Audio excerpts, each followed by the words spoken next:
Good morning. We'd like to go ahead and get started.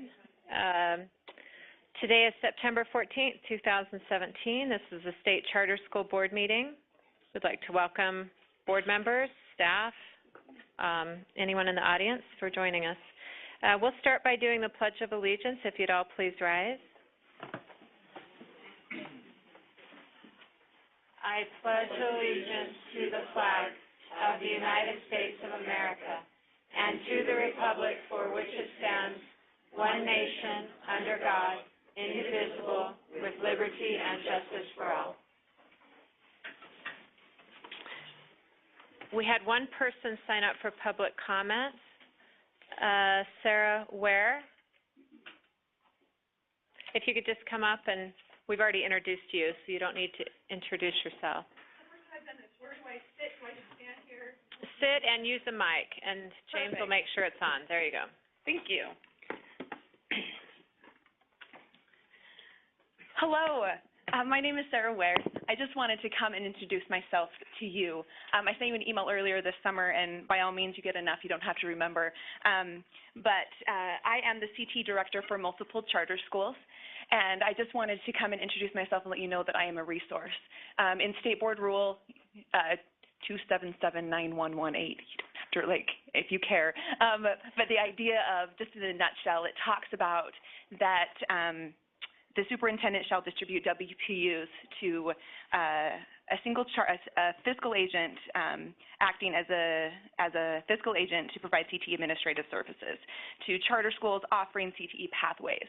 And so this idea, there has to be a minimum of 10. And so I gathered 10 charter schools, AISU, Ames, Beehive, Intech, Itinerus Merit, New Ames, Roots, Summit Academy, and SPA, the School of Performing Arts. And so these 10 charter schools, what I love so much about it is charters love their identity and to maintain what that is, but they have seen the importance of career and technical education and joining forces together.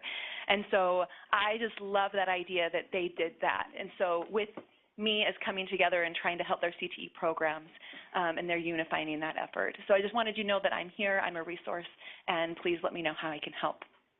Thank you. So, is there questions? Any questions? Thank you. I do have a few business cards if anyone was interested. Thank you for coming. Okay, the next item on the agenda is the swearing in of a new board member, Jim Moss. Welcome. He was appointed by the governor last week, and we're excited to have him on our board. We'll give you a chance to say a few things in a moment, but we have Tammy Pfeiffer here from the governor's office who is going to swear you in. Someone asked about something to swear at you. I think 4 months later, then I call it swear at you. So why don't you come right up here, and you'll just repeat this after me. Can you see that okay, in case you forget? Got it. I, James Moss, Do solemnly swear solemnly swear that I will support, obey, and defend that I will support, obey, and defend the Constitution of the United States the Constitution of the United States and the Constitution of the State of Utah, and the Constitution of the State of Utah, and that I will discharge the duties of my office and that I will discharge the duties of my office with fidelity. with fidelity. Thank you very much.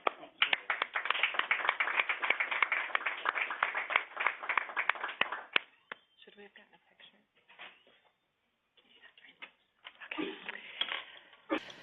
Okay, great. The next item on the agenda is the board chair report. At the beginning of this, I would like, Jim, I'm putting you on the spot, but wondering if you would just take a second and introduce yourself to all of us and let us know what you do in your real life. You bet. Jim Moss. I'm currently from Midway, Utah. Grew up in Orem. Been practicing labor and employment law primarily for about 20 years now, first out in California and then back here. I'm with a law firm called Payne and Fears. My wife is here, Lindsay on the front row. We've got 5 kids from 17 down to 6. So our first senior in high school is about to leave the nest, and the rest are following every couple of years behind that. So I've been involved in education on a community council. I studied at USC, have a doctorate in education at USC, focused on charters and worked with charters in the LA area. I've been a long proponent of charters. I'm excited to try to help fulfill the mission of charters to really innovate and give kids options, and also to help support and improve education generally. So it's been great getting to know a lot of you, and look forward to working with all of you. Thank you. Welcome to the board. We're excited to have you. Dean will be glad there's another lawyer we can tease. A real lawyer. Okay, well, we're excited to have you. Welcome to our board. Thank you. And let's see the other things on the agenda that I wanted to talk about. Oh, we have a new travel process. I'm going to have Jennifer talk about that really quickly. Turn the time over to Jennifer. So I'm going to be passing this around to all the board members. You get to fill it out if you want to be reimbursed for your travel. You'll need to sign it, and you'll need to put in the miles for that. James is going to send an electronic copy that you can always print out, and in that email he'll give you specific instructions on how to fill it out. But I just wanted to let you know that the process has changed, and this is how you get reimbursed now. Thank you. Any questions? Okay, the next thing I wanted to talk about was scheduling our meetings. We have decided that we are going to cancel October's meeting. We've had a lot of extra meetings this year that were unplanned, so we're going to take a break next month because it's NACSA. I think 3 of us are going to NACSA this next month. So we will, maybe 4 if Jim can pull that off that fast. Anyway, so we will skip October. We still at this point are planning on a November and a December meeting. And then in January, I wanted to get a little bit of feedback. It's our new charter application day, and we've sometimes split that up over 2 days. We have discussed it and decided we'd rather have a little bit of a longer day than 2 days. Does anyone disagree with that, or do you want to come 2 days in a row? Okay, so as long as you know that day may be a little bit longer than we're used to, we're going to try to keep that. Yeah, we can probably be done by 5. But we're going to try to do that all in one day. Did we have any other things we wanted to bring up about meeting schedule? Okay, so next month is canceled, and we'll get the word to Bruce, and then we will plan on November and December at this point. Okay. I think that's all I have. Oh, next up is the elections for chair and vice chair. Who do we have do that? This is awkward. You can just do it by acclamation. Okay. All right. We have Dean needs to make a motion. Okay. If someone would like to make a motion, since there is not a lot of competition for either the chair or the vice chair. If someone would like to make a motion, we're ready for a motion. I move that Kristen Elankowski be for a second, third term? Second. Second term as the chair of the State Charter School Board, with Delana Tonks as the vice chair. I'll second that. Okay. We have a motion and a second by Michelle. Any discussion of the motion? All in favor say aye. Aye. Any opposed? Okay, it passes unanimously. Thank you. That's very kind. Okay, next on the agenda is the consent calendar. Are there any questions on the consent calendar? Anything we want to pull off? I have a question about the education direction.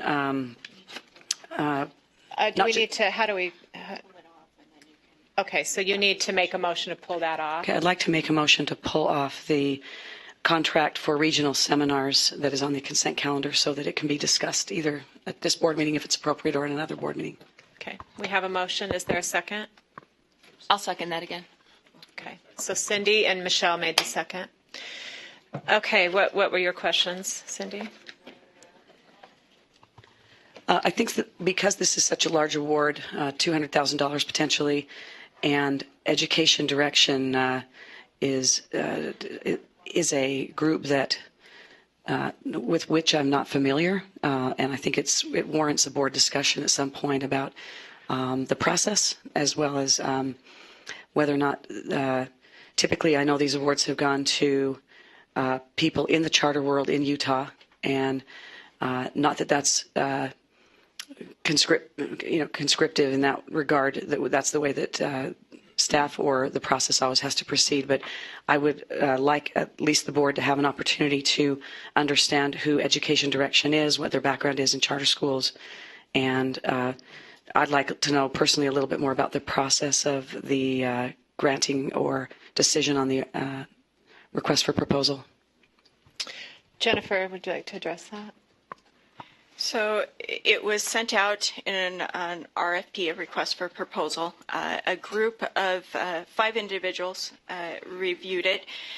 We had a former board member, charter board member, a former charter director, and a former charter teacher on there, as well as 2 individuals who work with professional development. So it was a pretty strong group with a lot of charter experience that did choose this. I think there was 5 or 6 different proposals that were put in. I would have to check on the number. As I was not part of the committee, I did not get those proposals, so I haven't seen those. But out of those, Education Direction came out on top with the most points. And Education Direction is the entity that works with many of the charter schools in turnaround. They right now are one of the contracted entities with the turnaround program, and I think most, if not all, of the charter schools in turnaround right now are working with them.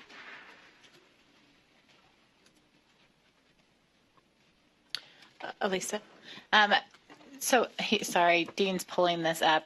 So Ed Direction, I haven't heard of them. Are they, is this a Utah company? Is this a national company? They work in Utah. Are they a Utah-based company? Yes, I believe they're associated with the Cicero Group. Okay.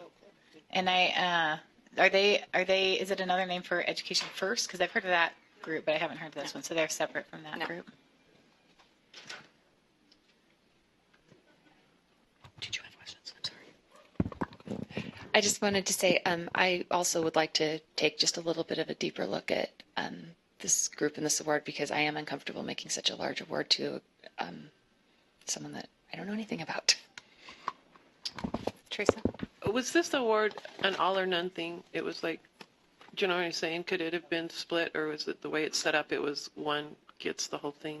So what we did is we split up there was an allocation by the legislature. In order to split up an RFP where multiple, that did not work last time we tried it. It caused some problems. And so this one, we just split up the RFP. So this was half of the allocation. Then there is a second half that is now being issued right now. Okay, so this one was, they were, no matter what happened, there was going to be one. Correct. One Correct. selected. Okay.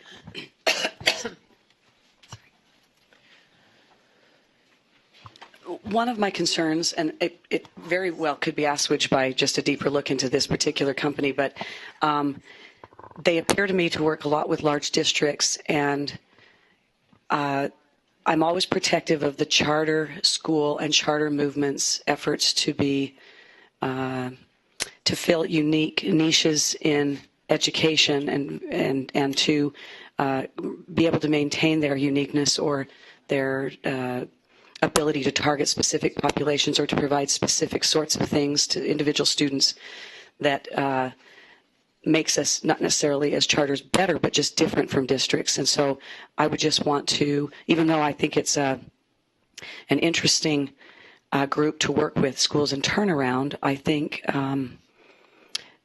that might be a little different focus than working with individual charters for training in the regional conferences. So I would like to take a deeper look, if that's allowed. What I would maybe suggest is that we table it, and then, Jennifer, what do you? If we table it, what it's going to do is it's just going to delay this even further. This is something that has already been delayed. There's a lot of history here, and it's already been delayed quite a bit. This would just delay the work and being able to get the information out, or serve schools even longer. It's definitely, I don't want to interfere with the process. That is why we chose, the group that we chose, I don't think I can release the individuals' names. I don't think that's appropriate. But the group that we chose to review the RFPs was a very strong group, and there was a lot of charter experience there and a lot of people that would be very supportive of charters that would not be, just your district people. They would have charter school interests at hand. So we can definitely look into it and review it. I know that this committee or this board has approved other contracts for even greater amounts without a lot of deeper looking into it. We could bring them and have them present if that's what you want, but it would delay being able to get this awarded and get them moving and being able to use those funds effectively. Well, I appreciate the idea of a delay. I'm sorry, Chair. Go ahead. Annalisa. Because I think that given the amount of the award and that it will be something that essentially shapes several years of training, I think it's worth taking a deeper look. Elisa? I was just going to suggest, because your lawyers aren't present today, discussing this because it's a procurement issue should probably be done in an executive session. And so I would suggest that that it is very important that the board is on board with this decision. And so I agree with the concept of delaying, but I also think that we need to be careful discussing it openly out here for procurement issues. So. That's a good point. Teresa? I mean, this is just a suggestion that possibly, since there is an executive session scheduled today, that maybe someone could put together some information about who maybe the others were that applied that you could discuss. I mean, that might help just to know a little bit more about the grants, and then it wouldn't stop the process.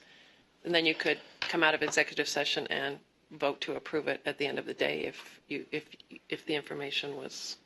Or vote to table it. Are we okay to do that since we have an executive session already scheduled? It is. The executive session was listed to discuss the personal competence of an individual, not to discuss the contracts. Angie? Can I just make a recommendation? I would just talk to your attorney right now at this point and see what your options are, whether you do need to talk about an executive session. I just think that whenever you're talking about procurement, you need to realize that anything that's said could become part of a protest or, at this point, you've had a very prescribed by statute, and again, I'm not your attorney, so I would recommend that you talk to your attorney. There's a very prescribed procedure in statute about how the procurement process works, and if you all don't agree with that, I think it would be good to ask your attorney what your options are, and then the ramifications of your options, meaning if you don't approve it or if you do approve it, what kind of protests there could be or lawsuits based on that. And I probably would just hold on this agenda item and talk to your attorney quickly and see maybe you could come back to it later in the agenda. Okay, that's a good suggestion. Can I just ask Jennifer, Chair, it's for training, but the scope, I mean, is there a specific kind of training or what, help me understand exactly what they're going to be doing training on and such. Sure. So the regional seminars allocation, the full allocation was for regional seminars training. And in there, the intent listed a number of different things.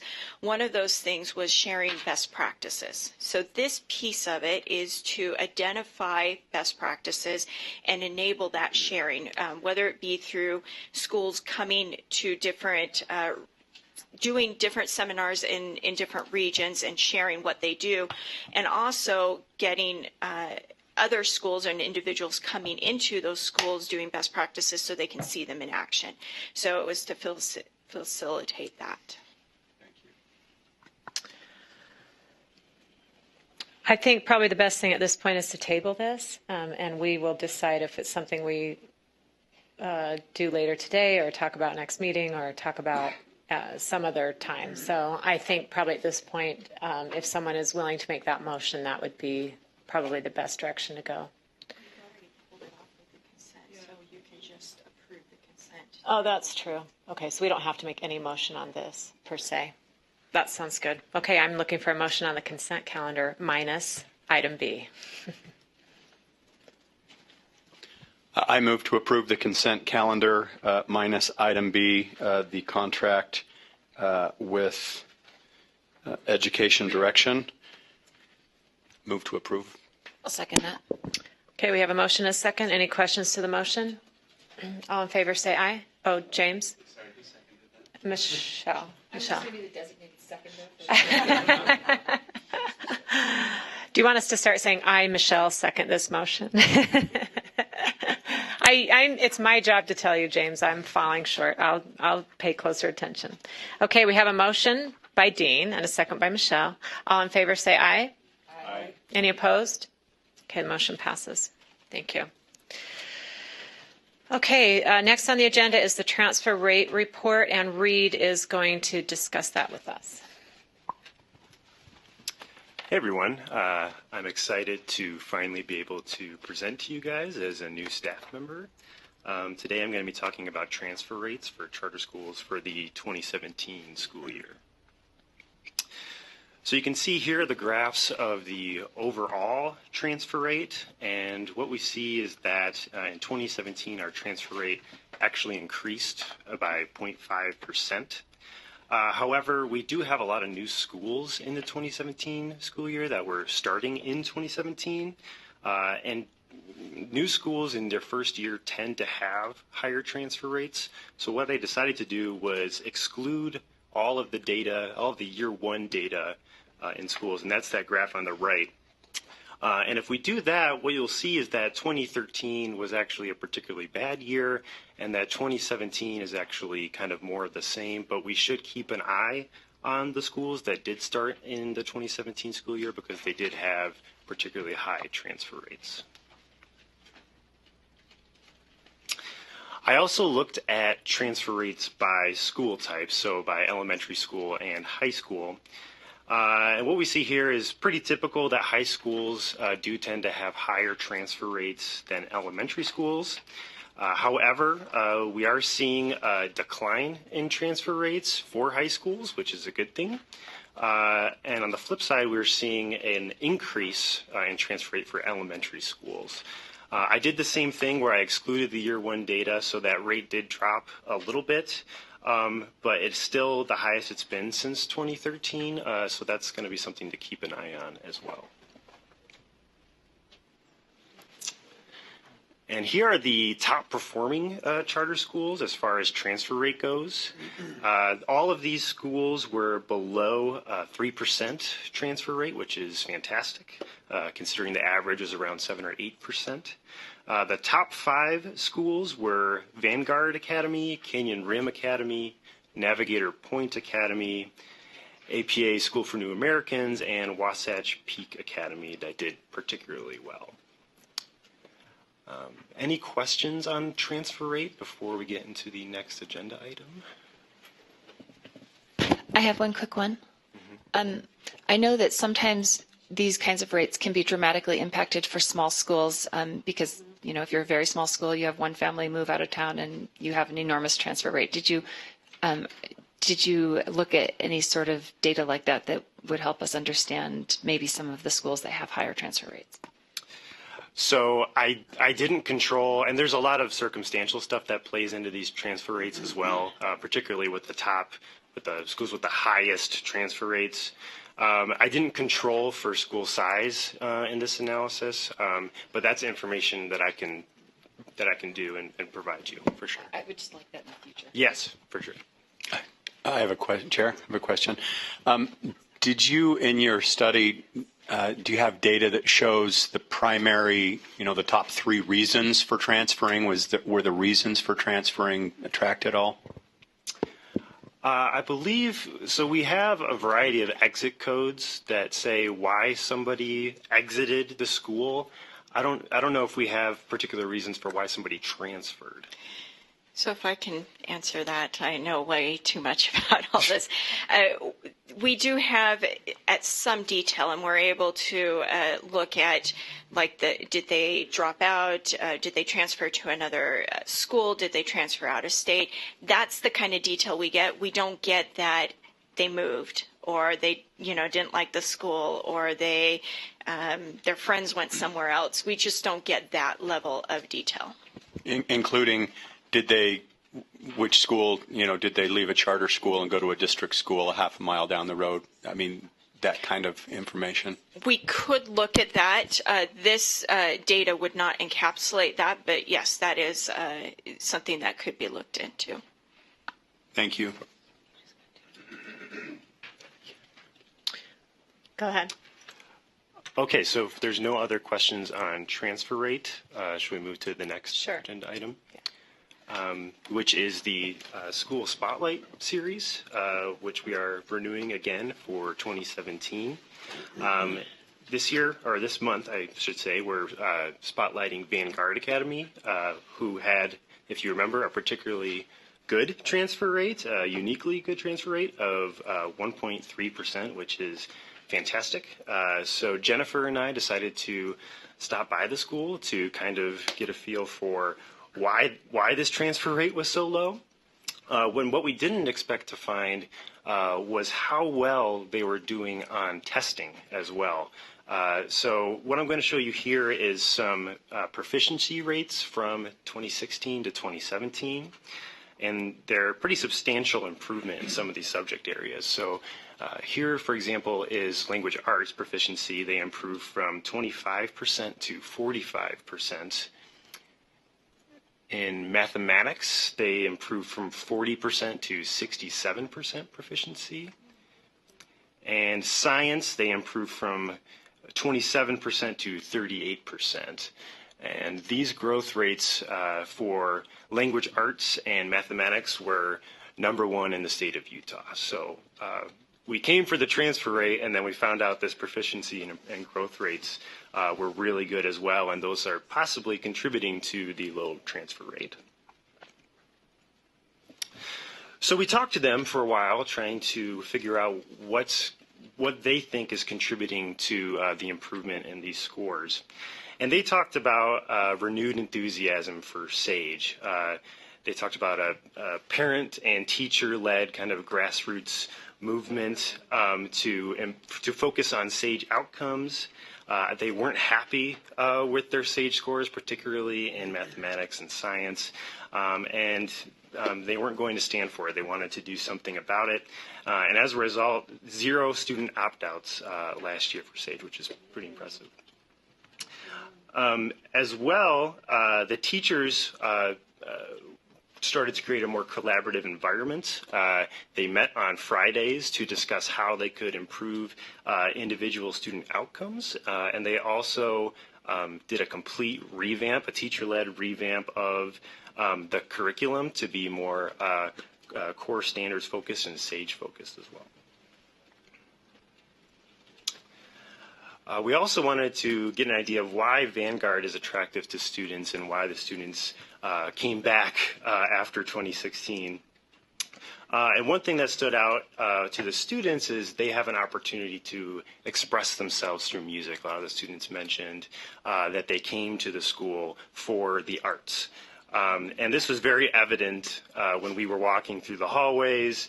We got to see some classrooms where there was a large-scale orchestra practice going on, and then we also saw, I saw a kid playing his guitar, practicing his guitar in an empty classroom. It's a very music-focused school, and the kids really like that.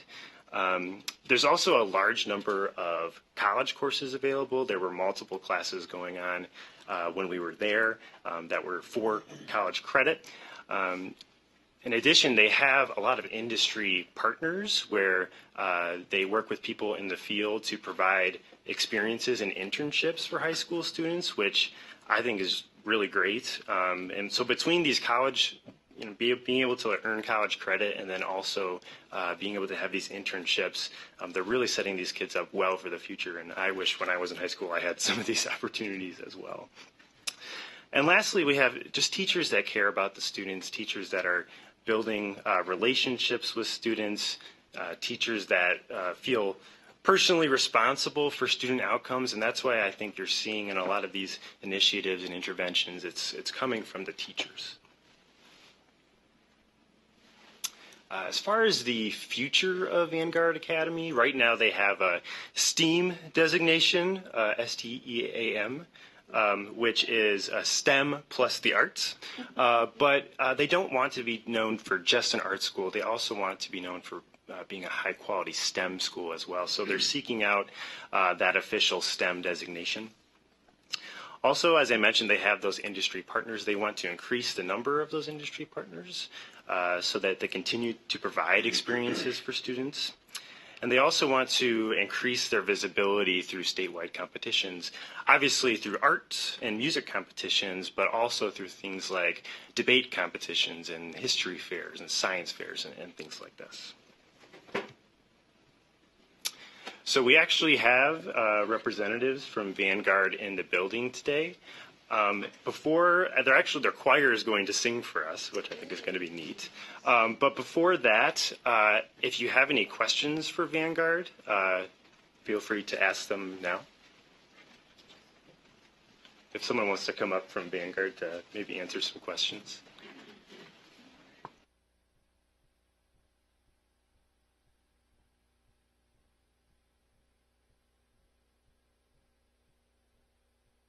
Does anyone have any questions? I have a question. Yes, Teresa. Who am I asking you? Go to the mic. I'm just really impressed about your zero opt-out for SAGE, and I just wondered how difficult was that to get the parents to understand how you wanted to use SAGE to benefit their students? Do you want that one? Okay. Will you introduce yourselves when you speak? Sure. My name is Marie Evans. I'm the assessment director at Vanguard Academy. Some of the things that we did, so we tried to make it more of a celebration than a dreadful experience when we had SAGE at the end of the year. And we tried to really let the kids know that this was their time to shine, that it wasn't a horrible testing day, but it was a time to shine and to show the efforts of all their hard work. And I feel like a lot of the opt-outs the first year were kids not wanting to do the test. The parents that came in and did the opt-outs the first year, it was, my student doesn't want to take the SAGE. It wasn't that the parents felt something against it. So the next year, as we encouraged the students to look at that as an opportunity, it seemed to make a big difference. Yes, Jim. Hi. The question is just about the improvement. This looks like some pretty significant improvement. What's the general history been, and was there anything this last year that drove a focus to bring about some of the elements that Reed pointed out in terms of the improvement? But just kind of what's the general background of what brought you to this point? So I'll answer that one. My name is Joy Palmer. I'm curriculum director, and I also teach social studies. So one of the big things that we did that we talked to Reed about that he mentioned was revamping our curriculum. So one of the things at the end of the year, that's when at the end of our first year, we were actually pretty devastated by the test scores because, you know, you get your charter and you get it going. It's got this great vision, and then our test scores were like, oh, my word, you know. And it's the first year of a school, and we kept telling ourselves it's the first year. But really that summer we got together with our teachers and we started outlining, you know, you've probably heard of 180-day plans. So every teacher worked on a more detailed 180-day plan. So we had a consistent plan that was used by all teachers in the school, and we actually a curriculum development packet that was more than just the 180-day plan. But in that, we included collaborative pieces. So they were going to note when they would collaborate on certain concepts with other teachers in other subjects, which is a big part of our mission and our focus too. And then we saw that again at the end of last school year. Kids let out. Day after that, teachers were all working together and they were collaborating on what are we going to do for our curriculum this year to make it better. So that was one of the big things. The grassroots movement to get excited about SAGE was huge. So some of our student body officers that are here, they host a SAGE excitement assembly every year. One of our teachers even wrote a little song about it, and it's kind of traditional now since we've been going for 2 years and we've done it twice. but it really was a big focus on curriculum. And then as assessment director, at the end of each, whenever we get testing data, then teachers do sit down and look at that as a team. And then we had some exceptional teachers who would look at kids who are low performing and would even contact parents and give suggestions to parents. You know, your student can do this type of practice to help. So we had there were a lot of pieces that we feel like contributed to our growth. We were very excited about our growth, but our teachers have already set goals to outpace last year's growth for this year, and we are very excited. And we're very proud of our students. Chair, one quick follow-up. Yes. Did you look to anybody outside your school for help on how to approach this, or did you come up with all your plans We did. internally? One of the things that we do quite frequently, even before we started Vanguard, is to visit other schools and look at other teachers. And we just recently, I think you visited, what was the name of that school? I didn't go on that one. That was Westlake. So we've gone to several conferences, and we do try to visit and collaborate with other schools as much as possible to get some of our ideas. A lot of them came from staff and came from parents, but we do like to reach out to other schools and work together where we can. Thank you. Any other questions? Well, you have a lot to be proud of. This was an impressive presentation. So we will now, I guess, let the choir sing. We're excited to hear you. Can everyone on that side turn on the mic so that people can hear? Just keep them where they are, but just turn them on.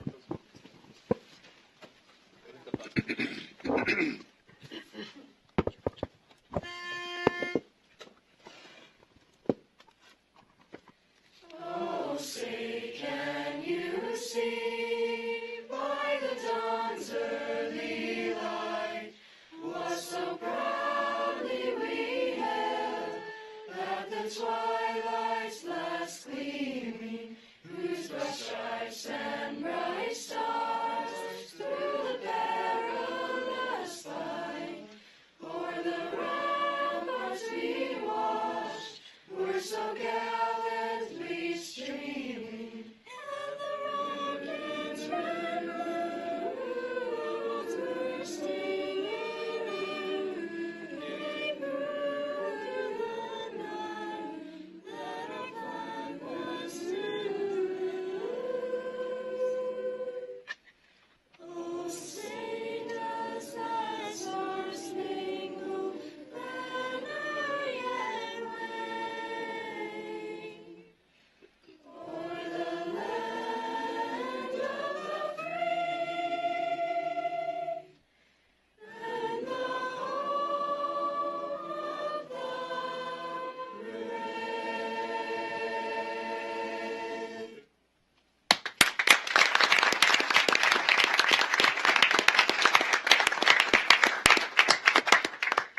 Thank you very much. That sounded beautiful. And congratulations again to Vanguard Academy for all of your accomplishments in the last year. And I have an award I'd like to present to whoever would like to come and get it.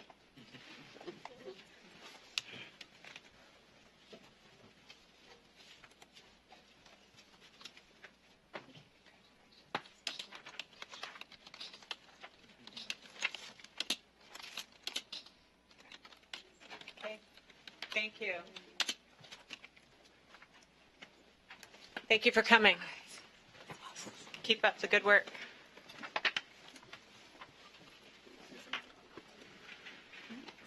You guys should sing the Sage song as you walk out.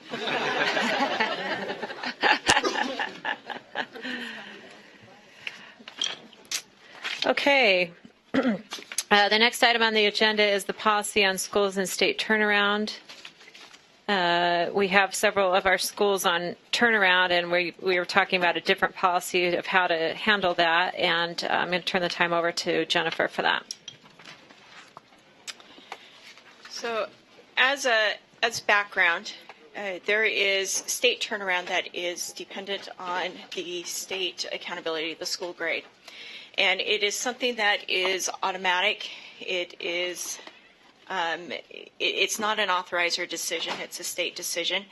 Last legislative session, they changed the criteria to enter into turnaround slightly, Before, it had been any school that was in the bottom 3% of school grading was placed into turnaround. It is now, they need to be in the bottom 3% for 2 years in a row. The past, so this has, state turnaround has been active for 2 years. The third year will be coming soon once the school grades come out.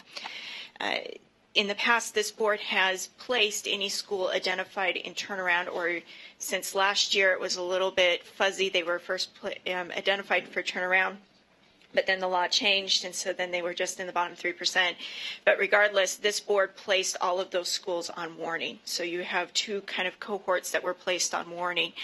And as staff has been working with, schools on warning and looking at this, there has been a little bit of awkwardness in having those schools on warning solely for turnaround, because we don't want to interfere with the turnaround program. When schools are placed in turnaround, they get turnaround specialists, they get that additional resources and help. We don't want to conflict with that help that's already given. We don't want to add more burdens. There's something as too much help at times, and so it just seems a little awkward having the schools placed in warning at the same time as turnaround.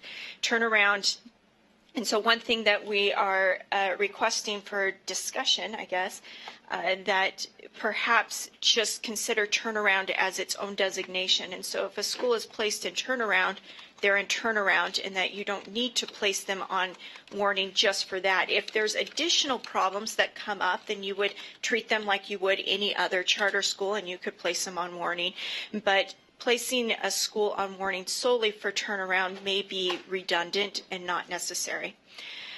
Along with that, with the change last year in the designation for turnaround, it gives all schools, including charter schools, an opportunity to maybe avoid turnaround. So if a school gets identified in the bottom 3% for a first year, there's also perhaps an option to do some intervention there and to provide some support and help to those schools to try and help them not be in the bottom 3% again and placed in turnaround. And so if you look under, it's tab 3, item 3, and we drafted up something that could be a policy or it could be a practice of this board, that if a school is identified in the bottom 3% for the first time, you would put them on kind of like a pre-turnaround type status, where you then would assign a mentor that we would pay for through mentoring funds that are provided by the state. You would require them to do a root cause analysis, which they would have to do if they enter into turnaround anyway, but that way they're one step ahead of the game.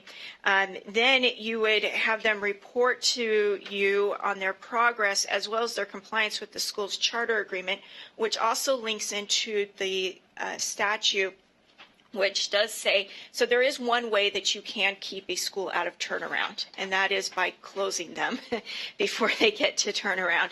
And so it does ask that you look at any school that's placed on turnaround, you look at if they're following their charter, if they're in compliance with their charter. And so that would help you just be in compliance with the statute. And then if there's any other deficiencies, you could include it there. But that is something that staff has prepared for discussion. And I guess if you have any questions, I'd be happy to answer them, but that's. Thank you, Jennifer. Are there questions from the board? Delana. Vice Chair Tonks. Thank you. Thank you for that explanation, Jennifer. I'm going to steal Dean's thunder and give his speech about robots and box checking and include the word humanity. I think that this absolutely falls into that category, and I think that it's incumbent upon us as a governing body to create our own process and not just look at the criteria for turnaround. Those metrics are certainly part of our governance and oversight and all of that, but there's more to it. I would rather own our own process and be deliberate in who's placed on turnaround and make sure that we're going through a process that we have all agreed upon as board members, and I think that improves our humanity, and I'm going to give a hat tip to Dean for providing most of the content for my comment. Thank you. Any other comments? Dean. Disagree Can you remind? No, I completely agree. Sorry, I completely agree with what Delaney said. Can you remind me? Did each of the schools that are currently in turnaround now, did we place on probation or warning? Has that been? Yes, so we placed them on warning, and if I can just clarify, you don't have any say on who gets put into turnaround. So that is an automatic, and that's why, for the pre-turnaround, yes, it is checkboxing, but as staff, we look at it, you don't have any option of whether or not to put them on turnaround. But that is also doing the warning just because they're in turnaround may also be the checkboxing. And yes, in the past 2 years, every school that was identified, at least initially, last year was a little, kind of weird of how when legislation changed in the middle, but every school that was identified was placed on warning. And in fact, there's a next agenda item where if you want, you do have the opportunity to remove those schools that were placed on warning solely for turnaround to remove them if you wish. And I remember, because isn't the turnaround typically, it's meant to be about a 3-year process, 2 to 3 year? There is an initial process where they work with their consultant that first year. They choose them. They get started. It's kind of a planning year, and then they have 2 years to turn it around. Okay. So the one thing we may at least consider is that, typically our probation is a 1-year situation, and we've had scenarios where we've taken somebody off probation and at the same meeting put them back on probation. But that's something we may want to consider is it's almost like a separate kind of probation or warning, because unless they're coming out of turnaround, most likely they're going to remain either on warning or probation for the duration of that process, which isn't typically how we would do it with a school who is just on probation on its own, having nothing to do with turnaround. And if I could... That makes sense? Yeah, it's too long of a... Yeah, it's a longer period than we would normally use, right, Jennifer? And if I could, the statute actually says that a school in turnaround or designated in turnaround may be closed. And so you don't need to go through the warning probation process for turnaround. And so that is why it could be seen as redundant. It could be even seen as just placing more regulation or more things on a school that's already trying to turn things around and trying to improve. But it could also be seen as you're adding additional help. So I think you got kind of where I would lean and recommend, but it will support whatever you decide. Teresa? I like this. I think this is good. The main thing I liked, if you look under number 5, when it talks about what pre-turnaround they would do, hopefully they would be doing those anyway, but I like the idea of reporting to the state charter school. I think that's a great thing. I think that does put some pressure on. So I actually appreciate it. I think it's great. I just had one question on 5D. Just the wording, rectify any other identified deficiencies. I just wonder why it just doesn't say rectify identified deficiencies. I don't know what any other means there. Do you understand what I'm saying? I don't. Where are the others? I don't see. It's being in the bottom 3% would be a deficiency.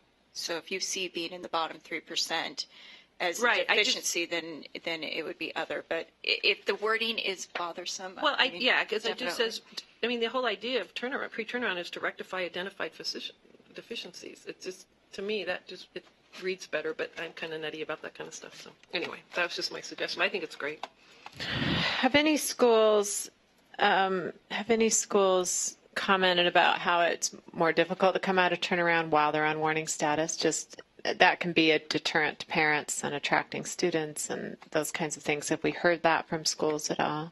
What I have heard is it kind of, I think in a way they kind of feel like they're being kicked while they're down, almost like it's just an added burden. They're already placed in turnaround. That's already known by the parents, by the school. They're already doing a lot to work on that. And then there's just an added thing of warning for no other reason other than that they're in turnaround. Okay. Cindy? I really like this change because I think it gives this board an independence or an autonomy from a state designated category. So it allows us to be, if we need to be, more restrictive or even more prescriptive, or allows us not to be, and to use other criteria that this board may determine is more important in any individual case to designate a school on warning or probation or not, as we deem appropriate. And so I very much like it for that reason as well. Chair, Yes. question on the mentor element 5A. It says they shall have a mentor assigned. How would that work? And is there the funding available? That would essentially read as, okay, you have a right to a mentor, which presumably would be paid, given the turnaround financial issues with the regular larger district turnaround, where a lot of money went in and now there's a scramble for those who also need it for the following year. How would that work money-wise? Well, these are schools in pre-turnaround warning, right? So they haven't been put in turnaround. Can you answer that, Right. Jennifer? Yeah, so we were talking about giving them a mentor More money through our separate money, right? Correct. Okay. Correct. We do have, it is under the startup and implementation funding. So that's the full allocation is $2.5 million. 2.1 goes to startup, to new schools, grants there. 200,000 is for administration here to help the new schools and technical assistance, and then 200,000 was for a mentoring program.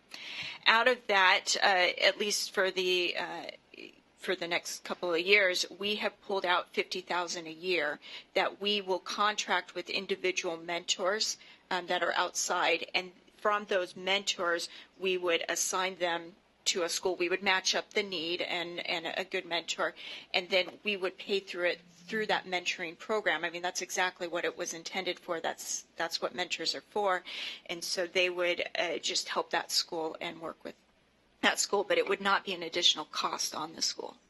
Gotcha. And is there a sort of amount that's been discussed among those who would act as mentors? Is there kind of a going rate to be a mentor for a year? I mean, is that already in place? I'm new, so just trying to figure out how that process works. And at some point, I mean, if we had allocated that money to schools, then any new schools that wanted to be placed on warning, would there be some way to reallocate? Just how would that actually be matched up? So this is the first year where we would be, of course, doing this. Right. In past years, there have been mentors, and there still are mentors available at school's discretion. So if a school wants a mentor, right now the contract is awarded to UAPCS, Utah Association for Public Schools, and they have mentors that they contract with that a school could say, hey, we just want a mentor, we need help in this area. They can contact through that program and get a mentor, but that's at their discretion. That's at their choice. This would be a mentor that we would match, needs, and we would assign that mentor to them, and so we would have those funds. As far as the going rate, because we haven't done this yet, we haven't paid someone, so we don't quite have that feel. That's why we've done it for 2 years. It's going to be kind of a test program. Then we're going to take stock, see, is this enough? Do we need to beef it up more? Then we can make adjustments there. I'd just be a little concerned if we say they shall have a mentor and then we allocate it and we want to put somebody else on that status, whether there's money left and whether there's flexibility to be able to make sure we provide it. If we say shall, I think then they get it, right? And so I just question about how to plan and allocate accordingly. If there's 50K and we've got 8 or 9 schools we want to help, that's something I guess you're still figuring out how much to pay the mentor. And something, so we do have ideas of the payment, and we've thought that through. This isn't to completely just throwing cards in the air, Sure. Of course.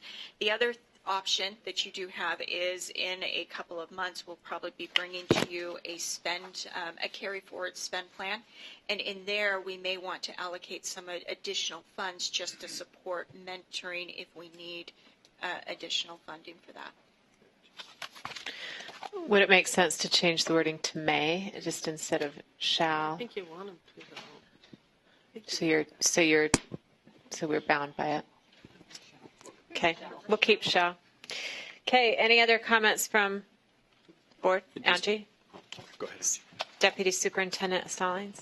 Thank you. Just one thing that when we were describing the time period, just one thing I wanted to make note is there is an allowance in statute for a 1 or 2 year extension beyond that 3 years. And so what that means is beyond the planning year and the 2 years of implementation, if the school still hasn't exited out, they can seek an extension from the state board of either a year or 2 years. And I'm wondering if whether either in board rule or in your own policy, we want to clarify that the authorizer has to make a recommendation on that extension also. Because I think at the end of that 3 years, it would be an opportunity for you to say, okay, we're going to recommend that this school be closed down. Or if there's something like they're very close, or I don't know what those extenuating circumstances would be, but, whether or not you'd even want to recommend that they seek an extension. So What's the criteria for an extension now? Is it just that they have to apply and make an argument in some way? You're not looking for do you have specific criteria? I'm trying to remember what the rule states about the criteria for an extension. I don't know, Brian, do you know those off the top of your head by any chance? Brian Olmstead's here. Tiffany Stanley's also listening. She's been working with just a little bit of background. The board, our Standards and Assessment Committee, the Board Standards Assessment Committee has been working on amendments to R277920, that's the board rule on turnaround, since about December. And it's been difficult and to come up with some decision points on the extension criteria as well as the consequences. The board is supposed to list in the rule what the consequences are, meaning the school shuts down, or if it's the school leader has to be replaced, or if it has to be open for maybe a charter school to take over. If it's a district school or if it's a charter school, the board rule could say that they shall be terminated, they shall be closed at the end of that 3 years. And so the board is working on that. The criteria hasn't been established. If you all have recommendations, back when the legislation was originally proposed, there was some talk about whether or not charters, since they are choice schools, if they weren't performing well, whether they should even go into turnaround, whether they should just be shut down and not even be allowed to be put into turnaround. So the question will come up when we start talking about extensions. Okay, now that they've had 3 years to turn around, does the authorizer maybe recommend that they be shut down, or the authorizer maybe could take a look, just like the district will be required to take a look at why their school is not performing well, to determine what is it that the district or the authorizer can do to provide more supports. And it looks like you guys are doing that, which I think should be applauded, is that you're actually being proactive about seeing if you can help those schools not even enter turnaround in the first place. That's exactly what you would hope your district colleagues would also do. But that's the idea, is during that 3 years, there should be this focus, this high focus on assisting that school to exit out. So if you have feedback on that, please let us know when that rule comes to standards and assessment. I'm sure the board would welcome your feedback and thoughts on what you think that process should be for charters. Thank you. That's good to know. That's good insight. Member Brockbank. Thank you. So I'm just trying to understand the process here. The school's identified as, at the lowest performing 3%. And it says is automatically designated as in pre-turnaround. So that means we do nothing. Is there a warning? It seems like we went through different times where schools were getting pre-warning letters for certain things. Are there any automatic letters or statuses that are going out now? This would be the only automatic thing. And the reason why, as staff, we've discussed this, that this would be automatic is because turnaround is automatic. There's no choice to keep someone out of turnaround except for to close them. But really, that's automatic. And so we couldn't think of a reason why you wouldn't want to help someone stay out of turnaround. If you don't put them in this status and they're in the bottom 3%, it seems like all you would be doing is not giving support to a school, and we couldn't think of a reason why you wouldn't want to do that. So, no, there aren't any other automatic ones because as you often say, and Delana echoed, that you don't want to be robots and just box Yeah. checkers, but this may be the one exception where you do want to have something automatic just because it's tying into something else that is automatic. Yeah, the statutory process. Thank you. Yes. I apologize. I just want to clarify. There are actually districts who do some of these pre-turnaround interventions also. I didn't want to make it sound like none of the other schools or districts are doing this. I do know that Provo School District, for example, reported to the legislature recently that they've had none of their schools go into turnaround because they're doing something like what you all are doing or proposing to do now. So they identify the schools early on and start providing those supports, and essentially what you would get in the turnaround program, they do it early on. So I think this is great best practice that you guys are going into. So it's good. Thank you. Any other questions from board members? UAPCS wanted to make a comment on this issue, and they are welcome to do that now. Just introduce yourself, please.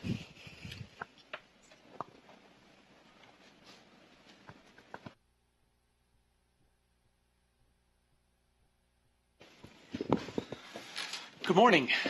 Royce Van Tassel with the Utah Association of Public Charter Schools.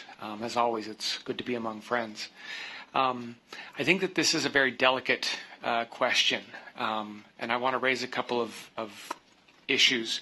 Over the past year or so, this board has gone to great lengths in creating the new charter agreement. Particularly, I think it's with Appendix B that says we, as your authorizer, are going to articulate in that appendix the academic standards that you, we're going to come to a meeting of the mind between the school and the authorizer that says these are the academic metrics that we as your authorizer are going to hold you accountable to. And that implies a great deal of flexibility. If the school chooses to say, we don't care what our SAGE scores are, you could put that as 0% in Appendix B. This, though, what you're contemplating points in a very different direction.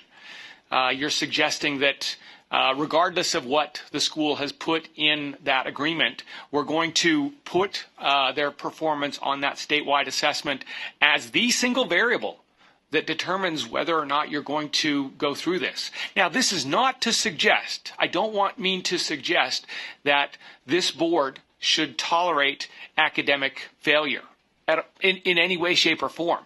But we do, there is some significant tension in this proposed policy with the charter agreement that this board is looking to have schools, new and past schools, adopt. And so I want to raise that and say it's not clear what the relationship there should be. Relatedly, you indicate as one of the remedies that that a school that falls in that bottom 3% in that first year would have is that they need to perform a root cause analysis. Is the expectation that from this board that the school will go and conduct that themselves? Will they hire an outside analyst to do that, which is part of what we do with the turnaround experts today? And if that's the case, is the expectation that this would be coming from funds that you would provide them in addition to the funding that they get from the state as part of their monthly allotment, or is this something that they would be paying for out of that monthly allotment each year? It's also possible, though it seems difficult to imagine, that the school itself could perform that root cause analysis, though there is, again, some tension in the notion that a school would do its own root cause analysis. You probably want an outside voice to be part of that. And so I applaud to Superintendent Stallings' point the proactive nature here, but there are some tensions that seem to me we need to better understand. We have sent some very clear messages about what you as schools authorizer expect from them and what they're going to be held accountable to. And this sends a very different message And so, yeah, I just wanted to make sure that you're considering those questions. Okay, thank you. Can I ask him a question? Sure. Member Brockman. Sorry, Royce, but since you're at the chair. No, and I don't disagree with what you're saying, but when you have a statute that is taking a school down that road, whether any of us wants it to or not, most of us likely, think that's a good idea because it's identifying a vulnerable school. We're trying to avoid an automatic process. So to me, it's a very different scenario than there was a time when we were sending out automatic letters of pre-warning letters. I can't remember. It's been a lot of years ago. Okay, there was a very short time. And I don't think any of us thought that was a great idea. But this is different. We're trying to cut off a very serious just from as a charter school, the district schools aside, a charter school, as far as inviting students to come to this school, I won't call it a death knell, but it's a pretty serious blow. And so nobody wants to get to that point. Is that not something you're taking into consideration when you, I think it's Appendix A, isn't it? Appendix A. I knew, but I'm like, is there a separate one that I'm forgetting here? But the reason I think that's different and that I don't necessarily share in your concern is because, we're down that road. And we have nothing to do with it. So I'd just be curious to hear your response to that. So I think your point is well taken. This process of the school turnaround is one that UAPCS has historically supported. It's also one that we've talked about the limited impact or control that you have over whether a charter school or one that you oversee, at least one that you authorize, has about the extent to which a school goes into that. Let me point out, though, and we heard this in the Vanguard discussion a few minutes ago, to the extent that we place a single test as the metric that we're going to evaluate, schools will and do respond to that. Vanguard said that they changed their curriculum, which is part of what charter schools is about, is we want to have a certain degree of flexibility. And we're going to try some different things. And just because we a school can change their curriculum, that's great. But what we heard today, and I've heard it from a number of other schools, they're hardly the only one, is because of the SAGE tests and the role that they play, schools are saying, we've got to change that. And so I grow concerned when we further elevate this one metric to decide this is what we're going to do. Now, I think any school that falls into that bottom 3% in any given year, you absolutely have an obligation to say what's going on. We are your authorizer, and we do not accept academic failure. Come and explain to us why this is something that we should continue to tolerate. But that needs to be a richer conversation than you just happen to fall on a single metric into the bottom 3%. Thank you. Member Smith has a comment, and then we'll have Board Member Ellis. So I hate SAGE testing as much as probably the most passionate people in this state.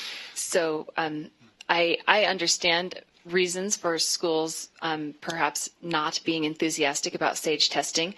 But when I look at this, the reality is whether I love SAGE testing or hate SAGE testing, those schools are going to be judged by this process. Those schools, we have nothing to do with whether they're going to be placed in turnaround or not. So it is incumbent upon us as to ensure our schools' continued success and existence that we help them try to avoid that status. So I don't see this, it's not a punitive measure, it's a support. And it's a support to help them avoid ultimately closure or failure. So again, of course we want to preserve our independence and our ability to do things, but this doesn't this doesn't take anything away. This, in my opinion, would support that. Thank you. Board Member Ellis.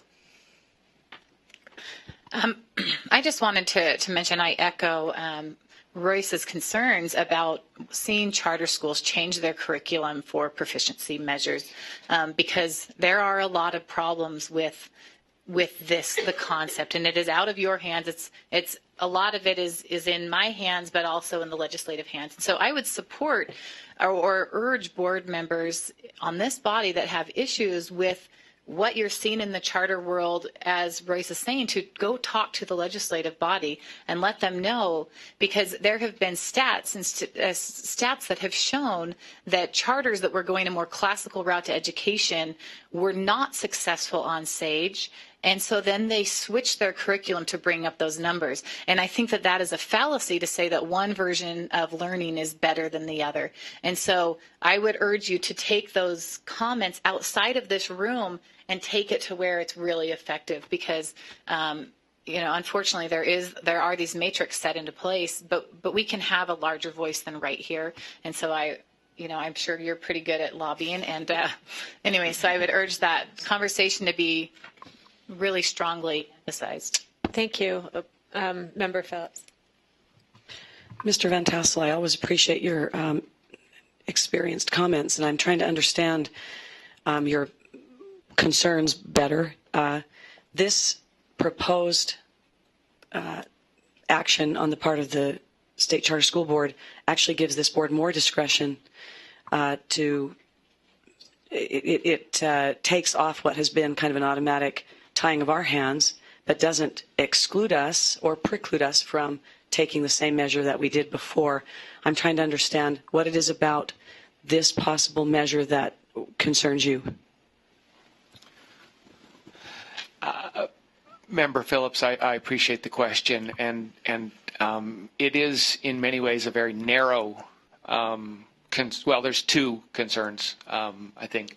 One, again, is this sense that you using your authorizing authority separate from what the state has created for the turnaround process are elevating further a single metric as opposed to relying on the evaluation criteria set forth in Appendix A, which at your school is going to look different than it is at schools that are in my neighborhood. I mean, for example, the criteria that Ranches Academy would use are fundamentally different from those that Rockwell would, even though they're all of 2 miles apart, maybe 3. I don't know. But those schools serve very different populations, and yet this says that one single metric, we're going to treat them automatically as this is a concern. I think that is a variable that needs to be part of the conversation. And as I said before, it would seem difficult to imagine that you wouldn't look at that and say, we need to have some sort of a conversation. But I don't know that automatically saying you're going to go into this process is necessarily the right thing. And then again, it's unclear to me what the intent is on that root cause analysis, and specifically who would perform that and who would pay for that. Vice Chair Tonks has do you want to follow up? Yeah, go ahead. So I do understand what you're saying, but it would seem to me that the previous actions of this board, which this would supersede now, that those actions actually do what you're concerned about more. That is to say, if we automatically take that criteria of the state turnaround and follow suit and put a school on probation or warning, that in fact then we are elevating that single criteria beyond instead determining ourselves as a board, giving support, but determining ourselves as a board what status that we would place a school on related to that. So I would suggest that the very opposite is true, is that in fact at this board showing some autonomy does not in fact elevate just a single criteria from the state, but says we will determine based on our own criteria, what status then we will put a school on, not automatically do it based on the single criteria from the state. That's the first thing. And then the second thing is, I'm not sure that this board has determined, or its staff, how to proceed with the root cause analysis, but I would be in favor of any sort of analysis of a school in that status being done externally and without any suggestion of a conflict of interest. Thanks. Thank you, Vice Chair Tonks. I think there's space for and here instead of either or. I agree with what Cindy said. To me, it's an intervention. We get to own our process. We don't have any control over the turnaround. If that's where your issue lies, this is not the right body to be in. You're in the wrong arena for this fight, Royce. So I really I echo what Cindy said and agree with that. Okay. Let's have Member Moss, and then Jennifer wants to make a clarifying comment. Just a question on messaging, and again, being new here, this is a warning status, and I'm aware that that can carry some ramifications. And I guess maybe some of the concern is that that warning status is triggered by being in the bottom 3%, which is controlled by SAGE to some extent. And it seems like the intent here is not so much to put them in a status where we're sending the message that you're failing in your warning status just because of SAGE, but rather to say, look, this state law is out there. It's coming next year. What can we do to help you avoid it? We can't change the criteria or the effect of SAGE, but can we step in to help you? But I'm just wondering if it's being characterized in a way that suggests failure or probation or warning, when perhaps what we really mean is this is sort of inevitable. You're going to hit that rock. We can't move it. What can we do about it? And is there a way to incorporate that into how this is being communicated if we go ahead with it? What if we just start the word warning? Pre-turnaround status. Or intervention. Or intervention, yeah. Pre-turnaround intervention status. But I don't know, Royce, if that, I mean, because I'm sympathetic to the same concern. We don't want to be saying, yes, we agree. If you fail SAGE, you're failing, because there's so many other models and ways of going about it. It's just, again, kind of the rock is there, but I don't know. Is that something that one of the concerns is the message it sends by saying warning based on purely SAGE? Again, I don't want to leave the impression that charters should ever tolerate academic failure. Demographics are not destiny, and charter schools are premised on the notion that we can do better. And to be blunt, too often we have not. I spoke with a state senator yesterday who, in a public forum, asked me how come the SAGE scores for Utah's charter schools statewide, the proficiency scores are 2 points lower than our district counterparts. And I don't have a good answer for that. That's disappointing. I can talk about all kinds of statistical questions in terms of opt-out, but the lowest performing charter or lowest performing school in the state is a charter school, and no amount of statistical analysis, because their opt-out rates, can cover the fact that there is academic failure going on. So this is my comment isn't to suggest that we shouldn't send up a warning flare and say there's a problem. My concern is saying that there is one trigger. And if I'm reading the policy right, you are saying there is one trigger for this. I would not suggest that this is an either-or proposition, that it's either this policy or put them, as historically was done, on warning or probation.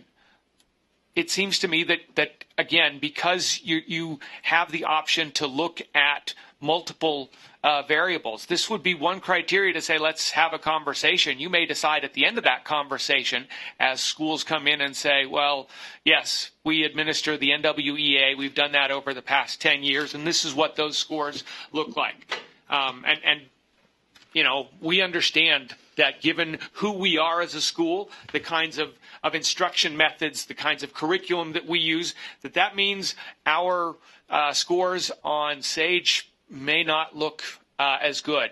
Now, we don't want to be in the bottom 3% for 2 years in a row for obvious reasons, but we have a plan. We're going there. This automatic triggering based on 1 year of being in the bottom 3% does seem to push in a different direction than the kinds of flexibility this board has been looking for in years prior. So, yeah, I share your sentiment, your sympathy, and say just putting them on because on warning, or just putting them into a pre-turnaround status because of one variable seems unnecessary. It seems to me that that's a richer conversation. Thank you. UCN would like to also make a comment on this. I think we all understand what you're saying, and we agree but again, the rock is there, the statute is there, a lot of it is out of our control. So this is an attempt of this board to do some intervening prior to something that is out of our control, which is turnaround. So, but thank you for your comments, Royce. Kim? Thank you. Kim Frank with the Utah Charter Network. I will be brief. I had about 15 bullet points that I have to get my glasses out to read. I've graduated to reading glasses. All but 2 of the points that I had on my list to ask you about, you've discussed, and I'm very grateful for the robust discussion around this because I think it is very important. Any type of label on a new charter school scares parents away, and is that our goal? We don't necessarily want that. Just a little bit of history. I served originally on the commission. It was an ad hoc legislative commission with the Senate President and the Speaker of the House and education stakeholders. I was invited to serve on that while the legislation was being written years ago for school grading. 2 options that came up during that discussion were, do we want to exempt charter schools because of the nature of charter schools and school choice? The other is, do we want to exempt alternative schools? There are a lot of our alternative schools whose goals may or may not be, oftentimes aren't academics. They're oftentimes to keep the kids in school and get them progressing in any way, shape, or form possible. So one of the things that we came to at that time, and I felt that I agree with a lot of what you guys have said, charter schools don't want to be different in that we don't want good academics. Of course we want exceptional academics. But a brand new charter school in its first year of operations is going to have struggles and failures and difficulties, and everyone in that commission agreed with that. So the Senate President gave me a personal promise that if at some point down the road, and I think we're down the road, we could show that there was a reason for first year or first and second year charter schools to be exempt from the turnaround program because of the difficulty of labels that are put on a brand new school, he would entertain that idea. He also wanted to talk about charter schools and which charter schools could be quasi-alternative schools, and are those schools held to the same standard. There was a group of representatives from alternative schools around the state who strongly wanted to be exempted from the state turnaround. So, as a proposal to you or an option for you, we could go and propose legislation, and the Senate President has promised me that he would at least listen to what we had to say, and ask to exempt first, second year charter schools. It's already exempted, first 3 years. But they're labeled. They're well, the still first 3 years, identified. they're not necessarily, they know they're identified, the parents may not. But my point is, he is open to exempting charter schools from whatever you guys want, 1 to 5 years, 1 to 2, 3, whatever you guys would like. He's interested in having that conversation. We can have that conversation. Okay, thank you. Any other questions? Member Phillips? Having heard from both of our charter associations that are prominent in the state, and considering Member Moss's remarks, I wonder if we could consider, at least, because I do like this proactive intervention. I feel like it promotes a very productive process. I understand Mr. Van Tassel's concerns about relying on state data that we might not want to rely on as charter board or charter schools. But I wonder if it isn't a messaging problem. I wonder if we might not consider different language that allows this board, even though it's sort of a technicality, and I don't think Royce will like it that much, but I wonder if it allows us to engage the schools in this kind of a proactive, preemptive support. Sorry, thank you. That then, but not, I guess, label these schools as it's something that the public might deem as failing schools when we're trying to actually be preemptive and make sure they never obtain that status. So just a thought, I wonder, could the language be adjusted? And we do have charter schools that could be considered alternative schools. And where do they fit in all of this? Right. Jennifer?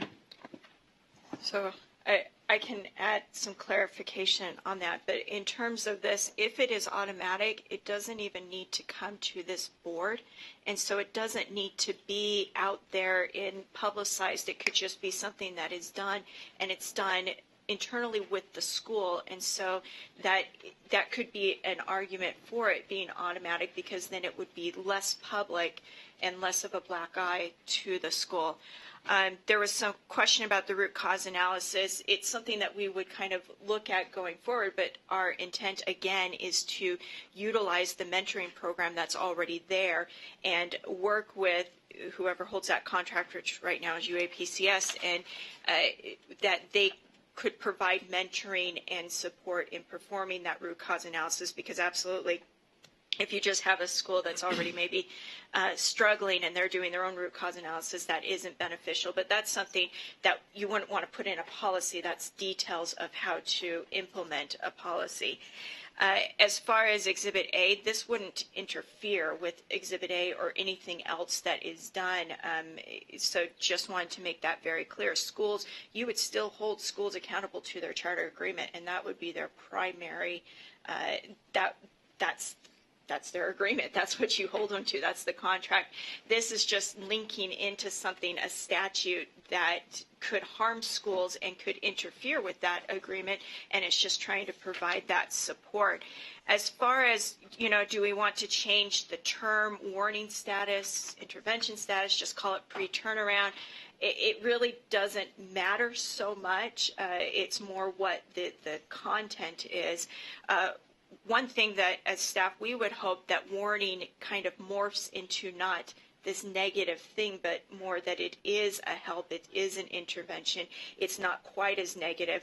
Let probation be more negative. Let that be the heavier thing. But, it is our hope that warning status in general isn't, it morphs into something not as negative. As far as if legislation did change, this could easily change. I mean, it's not like this is set in stone. Your policy could just change according as if legislation wants to exempt charters or exempt certain types of charters, this could change accordingly. Okay, thank you. Member Phillips and then Member Brockman. I wondered, Director, if we could consider on number 5 that schools that we consider, and number 4 that we consider maybe calling it, because language does tend to be everything, and even warning.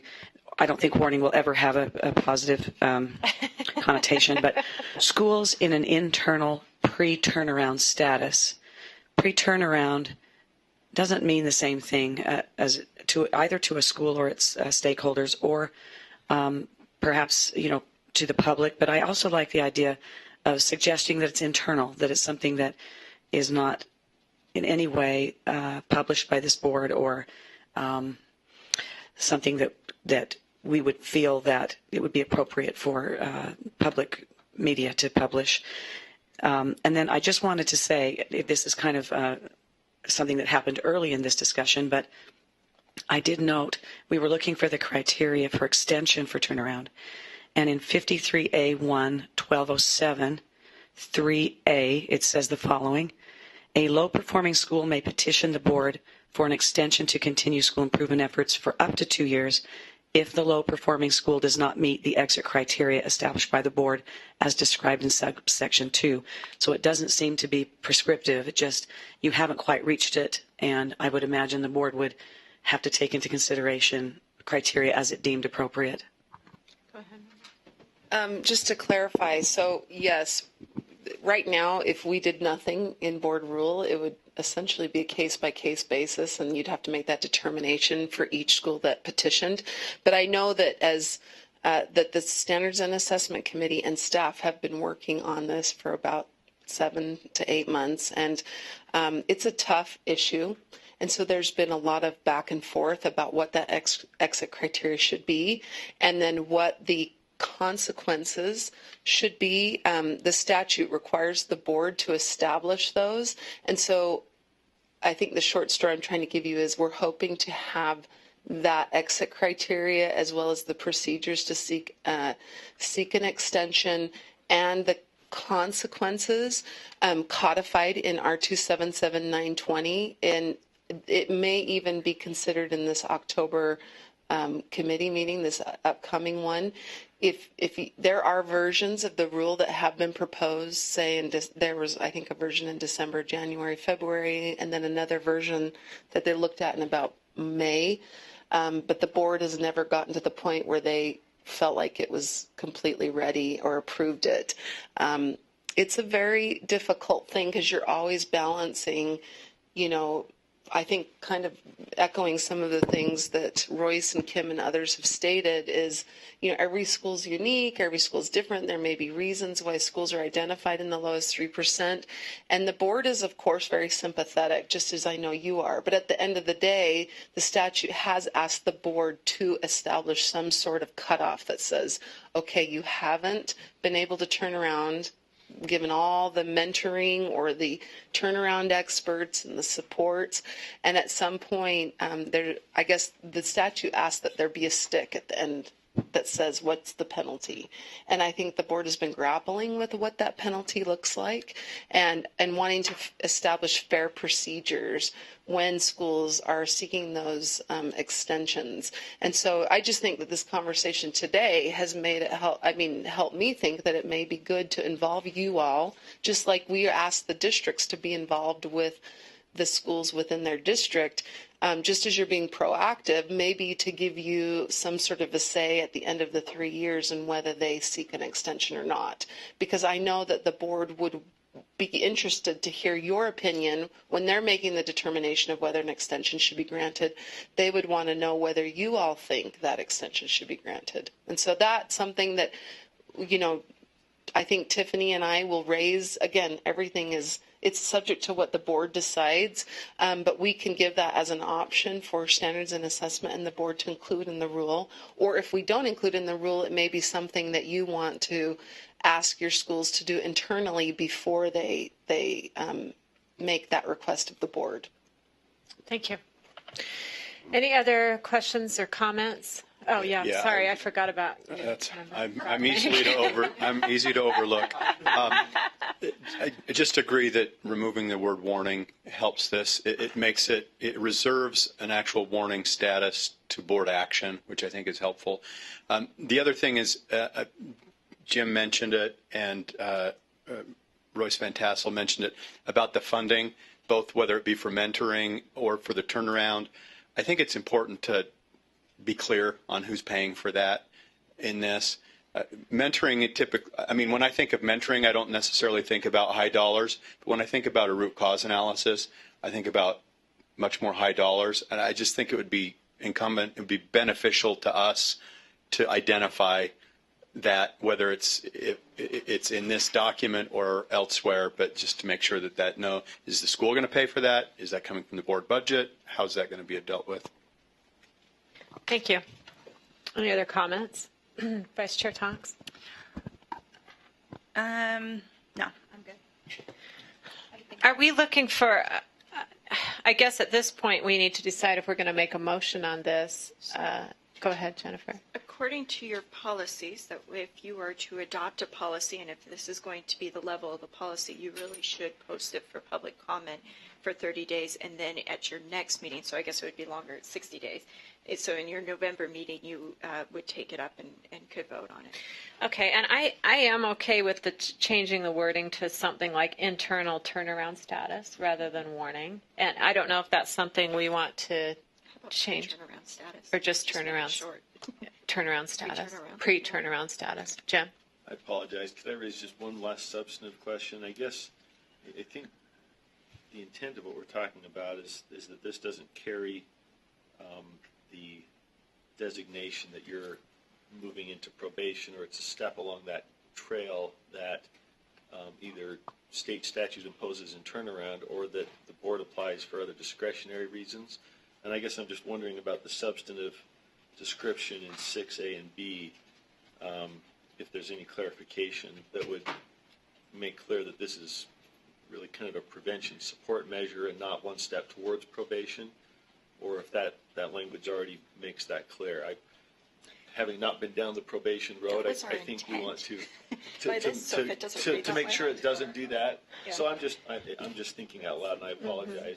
It says if you had no further designation, I guess we would change that language as well. It wouldn't suggest that you're off warning, rather that we attempted to intervene and support, and then if they end up in the state turnaround status by automatic application of the 3% rule, then that is what it is, not by our action, but rather we've tried to prevent, and the state takes its course. I guess I'm just wondering if there's any need to clarify that we're not adopting or supporting necessarily the state framework, but trying to jump in and prevent it, and then a probation decision would be entirely separate from that, right? That would be Right. more on the discretionary factors that our board would typically apply, rather than a following from the warning.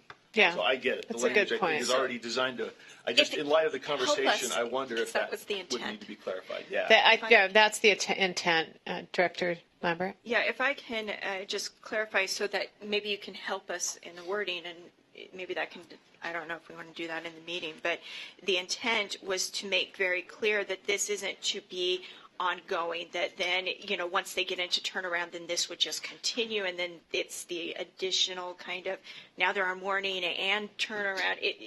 This is for 1 year only, and it basically ends when that next designation happens. So either the school goes into turnaround or they don't. And if they don't go into turnaround, then everyone celebrates. It's good. This just ends. Now, if they are put on warning or probation for another reason, that, of course, is completely separate.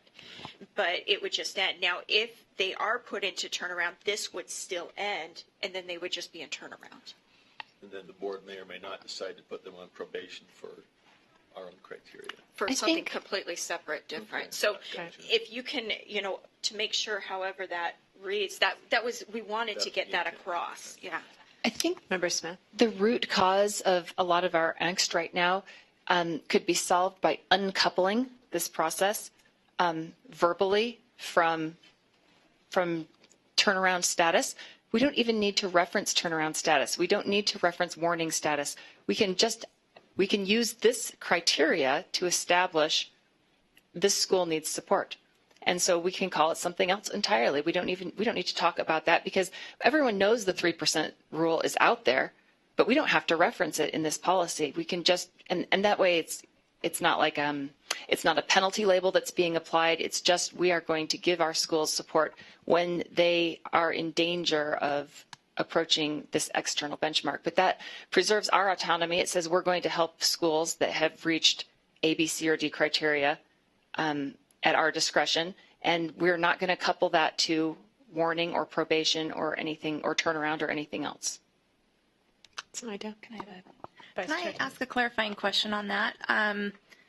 Because the lowest performing 3%, that's the trigger. So Right. to me, if that's going to be our trigger, I think it should say that in there so that the schools Well, we should say know. that that's our trigger, but we don't have to label it as pre-turnaround. We So don't have to you're- label it pre-warning. We can label it whatever we want, right? And we can Okay, use so- whatever trigger we want. But it becomes less punitive if you don't say you're pre-turnaround. If you just say, you've achieved below this threshold, right? If we give it some different label, it carries a different message, I think. So I'm getting into the semantics of this here with you, and I understand that. Are you concerned about the words pre-turnaround and warning, or the 3%? Because to me, No, it I'm needs concerned to say about the 3%. It absolutely needs to Okay. say the 3%, but I am concerned about the label of pre-turnaround and the label of warning Okay, or I anything just that wanted to make references sure that. that But I yeah, I think that understood. the 3% needs to be clear because that's why we're giving them the support. Okay, then we're saying the same thing. I I don't have any problem taking the pre-turning warning, changing that language as long as we're all on the same page that that's what triggers it. You can call it whatever you want to, but that's going to be the trigger because we don't have any control over that part of the process. We can call it intervention status or something else. We could call it Rainbows, Puppy, and Sunshine for all we care. Okay, I think we've given staff enough direction. We will we'll make a few changes and then we'll have it available for comment for the next 60 days. Can I would like some clarification because it seems like what we call this is what is the most concerning to everyone. I would like a little more direction than just what not to call it. I like something about intervention, like intervention status. But I'm open to other suggestions. And I really liked the idea of including specifically internal intervention status. That makes it a little more clear. Publicly flogged. Internal intervention status. Let's just make it longer. Let's keep adding words. And we still will put on the designation that you were in the bottom 3% in academics on SAGE testing. I mean, that is the criteria, and whether we agree with that philosophically or not is not the point. It's that the point is that in the following year they will be placed on turnaround, and that is out of our control. Do you have another comment, Member Moss? No, I'm sorry. Okay. You addressed it. I think obviously we don't want to be saying that we're adopting that criteria. We're referencing referencing the fact I think that's in there. That it's something that's out of our control. But not adopting it. Okay, well, thank you. That was more of a robust discussion than I expected, but we covered a lot, and it was some good information and some good points. I don't think we need a motion, do we? We gave staff direction. Okay, we do need a motion to post it for public comment. Okay, all right. I'll make the motion that we post the policy for public comment once the changes that we have discussed in this body have been made to it. I second that motion. We have a motion and a second. All in favor of the motion, say aye. Aye. Any opposed? Okay, that passes unanimously. Thank you. Thank you for the information. That brings up the following agenda item, and that's actions on schools placed on warning solely for turnaround or for being in the bottom 3% of school grading last year. So we have several schools that are on warning status now that we did kind of automatically. And so at this point, we can decide if we would like to take them off warning or what we would like to do with the schools that are already on that in that status. Did you have a comment, Executive Director Lambert? Okay, I explained it fine. Any comments on this? We can decide to take them all off warning. We can decide individual schools. We can decide to leave them on warning. This is up to us right now of what we'd like to do with the information in lieu of the conversation that we just had. Board Member Ellis. I just wanted to let you know that as I'm sitting here thinking about this is a problem.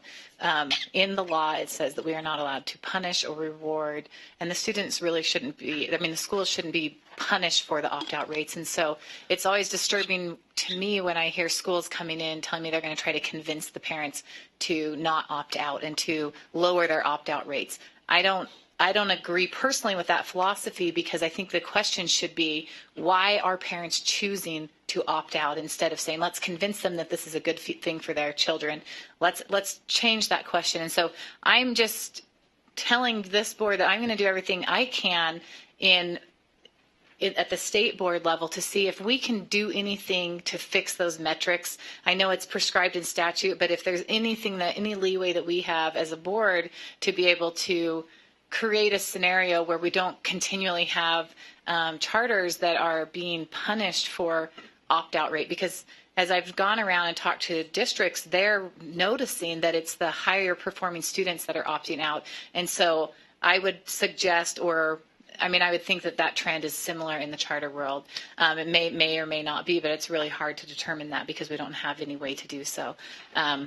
Anyway, and so I just wanted to let you know, I'm going to take a look at that and see if there's anything that we can do at the state board to help alleviate that, because it's a problem for the charter schools to be continually put on warning for something that they are not supposed to be getting punished for, and that is a parent's ability to be able to opt out.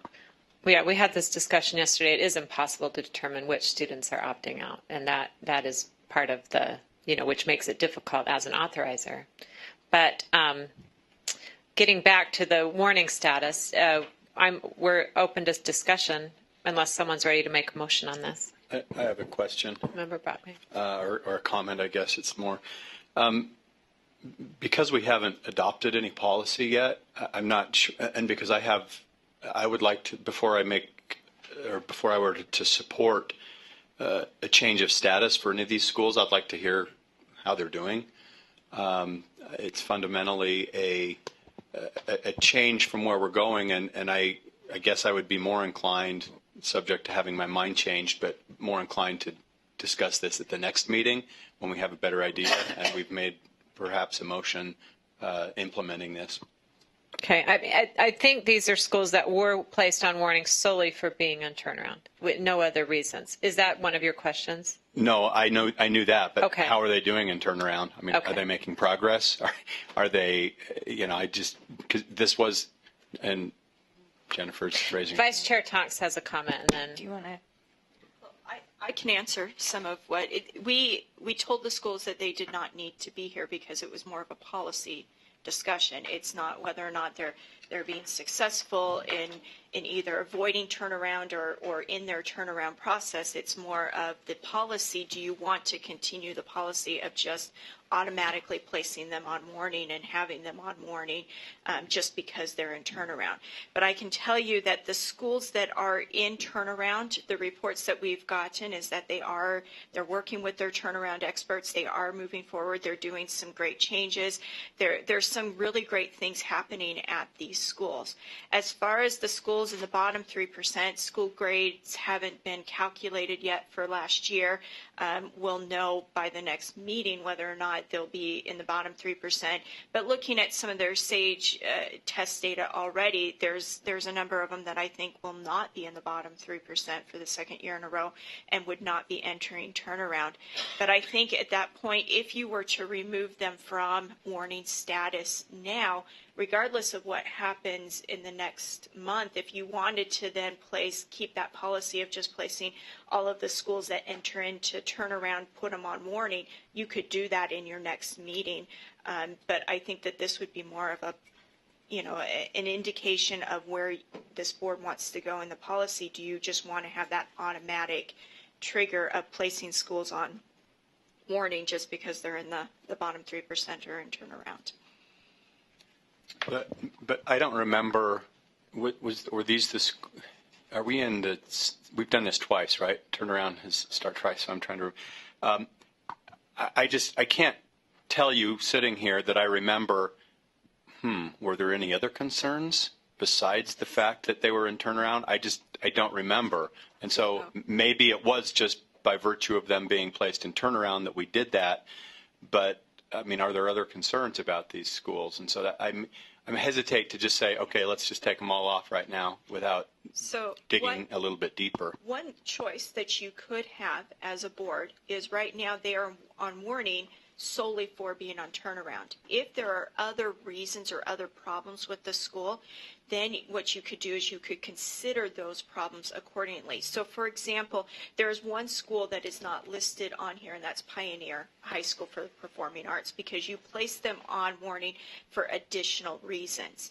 And so, to take them off warning when they haven't met those other terms yet may be premature, and that would need to be a discussion with the school and have them present. But if there's another school that maybe has problems, I don't know any of them that have major board problems, so we'll use that as an example. They just have a crazy board, they're going off the rails, and so you want to then you could have that discussion and place them on warning for that. So you're doing your oversight. You're not just saying me too to the turnaround program. And so what this does is it kind of cleans the slate. It just puts it back at kind of zero. Everyone's at the beginning, and then you can look at and provide your oversight, looking at their charter agreement, whether it be Exhibit A or their financial performance or the other things that are in statute required for your oversight.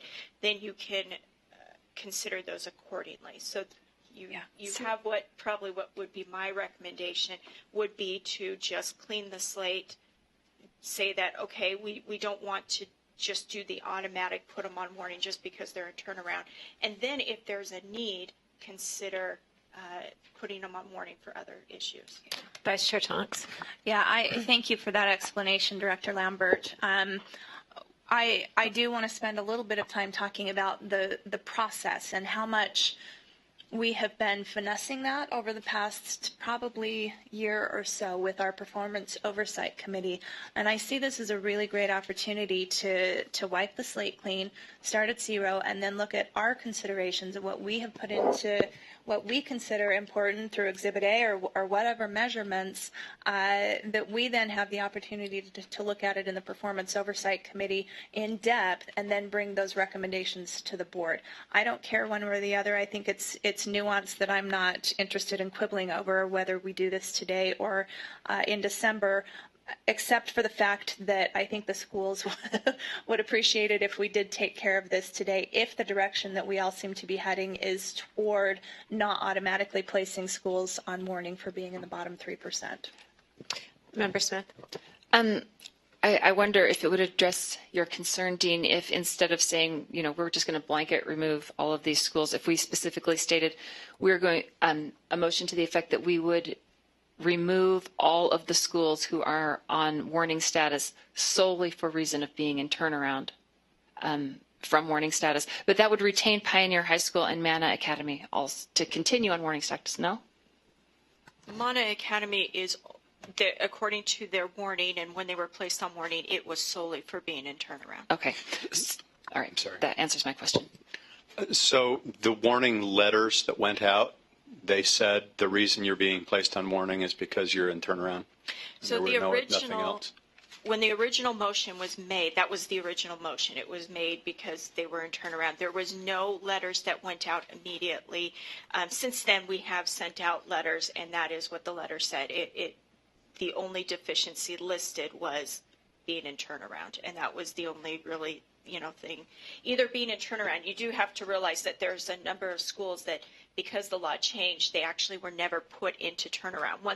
When you made the warning decision, the warning motion, at that time, they were identified to be in turnaround, but since the law changed, they never actually went into turnaround, and so now they were just in the bottom 3%. So if you're going to make a motion like that, you're going to have to be very careful with your wording, either solely for being in turnaround or in the bottom 3% last year.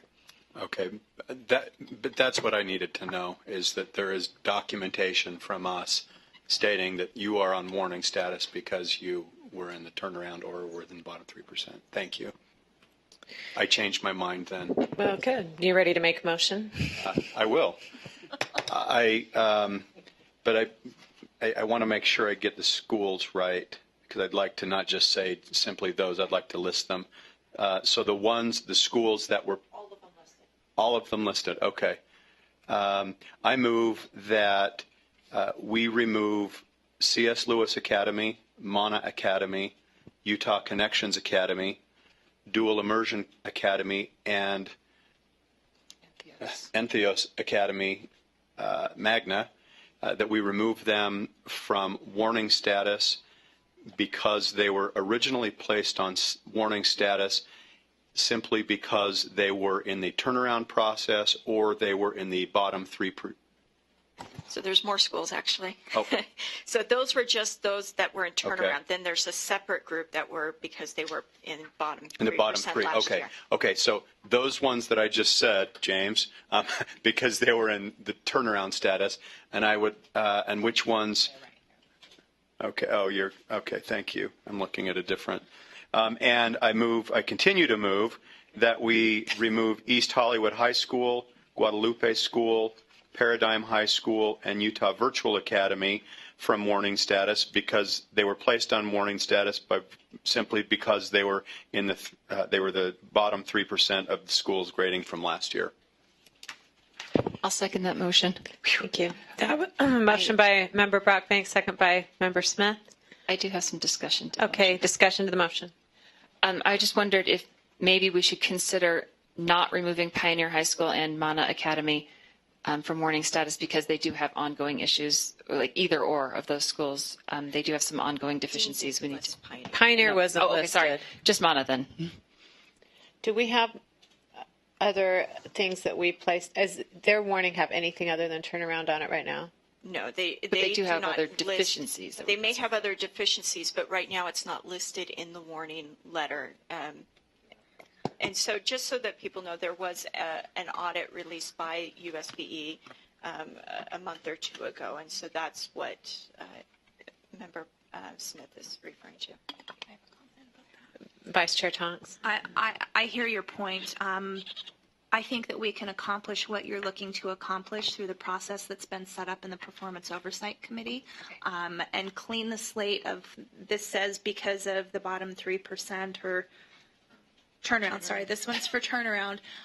It actually unbinds us, unties our hands so that we can, if they warrant further action, it gives us the ability to do that regardless of this and looking at the current data that we have at our disposal. I just want to make sure we are maintaining our options to be fair, but to continue to encourage schools that need to improve. But that addresses my concern. I agree. I think this is a separate point, and as long as we're across the board, we clean the slate, I think at any point any of these schools could go back on warning for other reasons, and we leave that option open to this board. Any other comments or questions on the motion? All in favor say aye. Aye. Any opposed? Okay, motion carries. Thank you. I think we are going to change the agenda just a bit. We'll do lunch now, and then we'll do bylaws right after lunch, and hopefully get back on schedule soon. So we need more than probably 6 minutes for lunch. So, well, let's just start lunch, and we'll probably come back in about 10 to 15 minutes.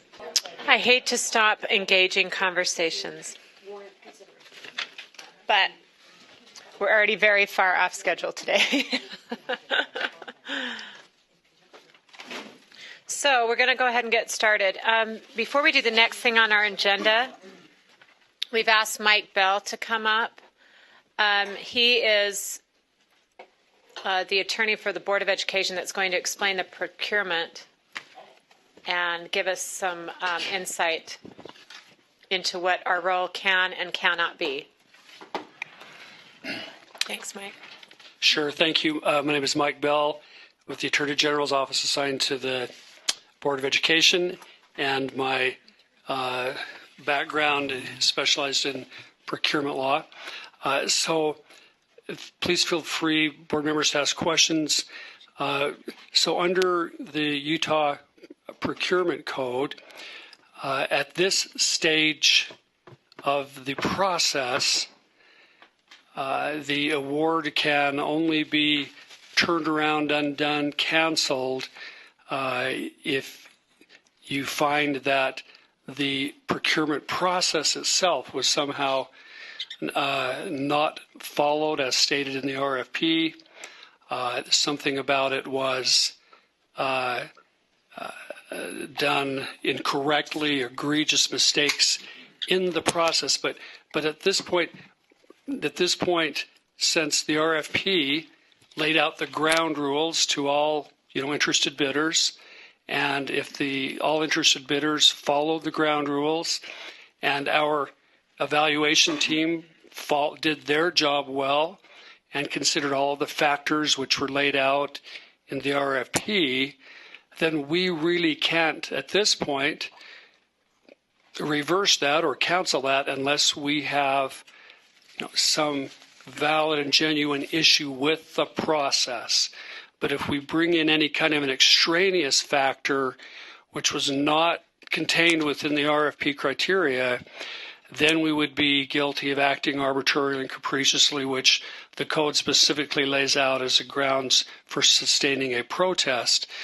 Anyone who didn't receive an award and felt like there was something irregular about the process had 10 days, up until 10 days after notice of award, to file a protest, and that protest would have been carefully evaluated, and that due process would have occurred.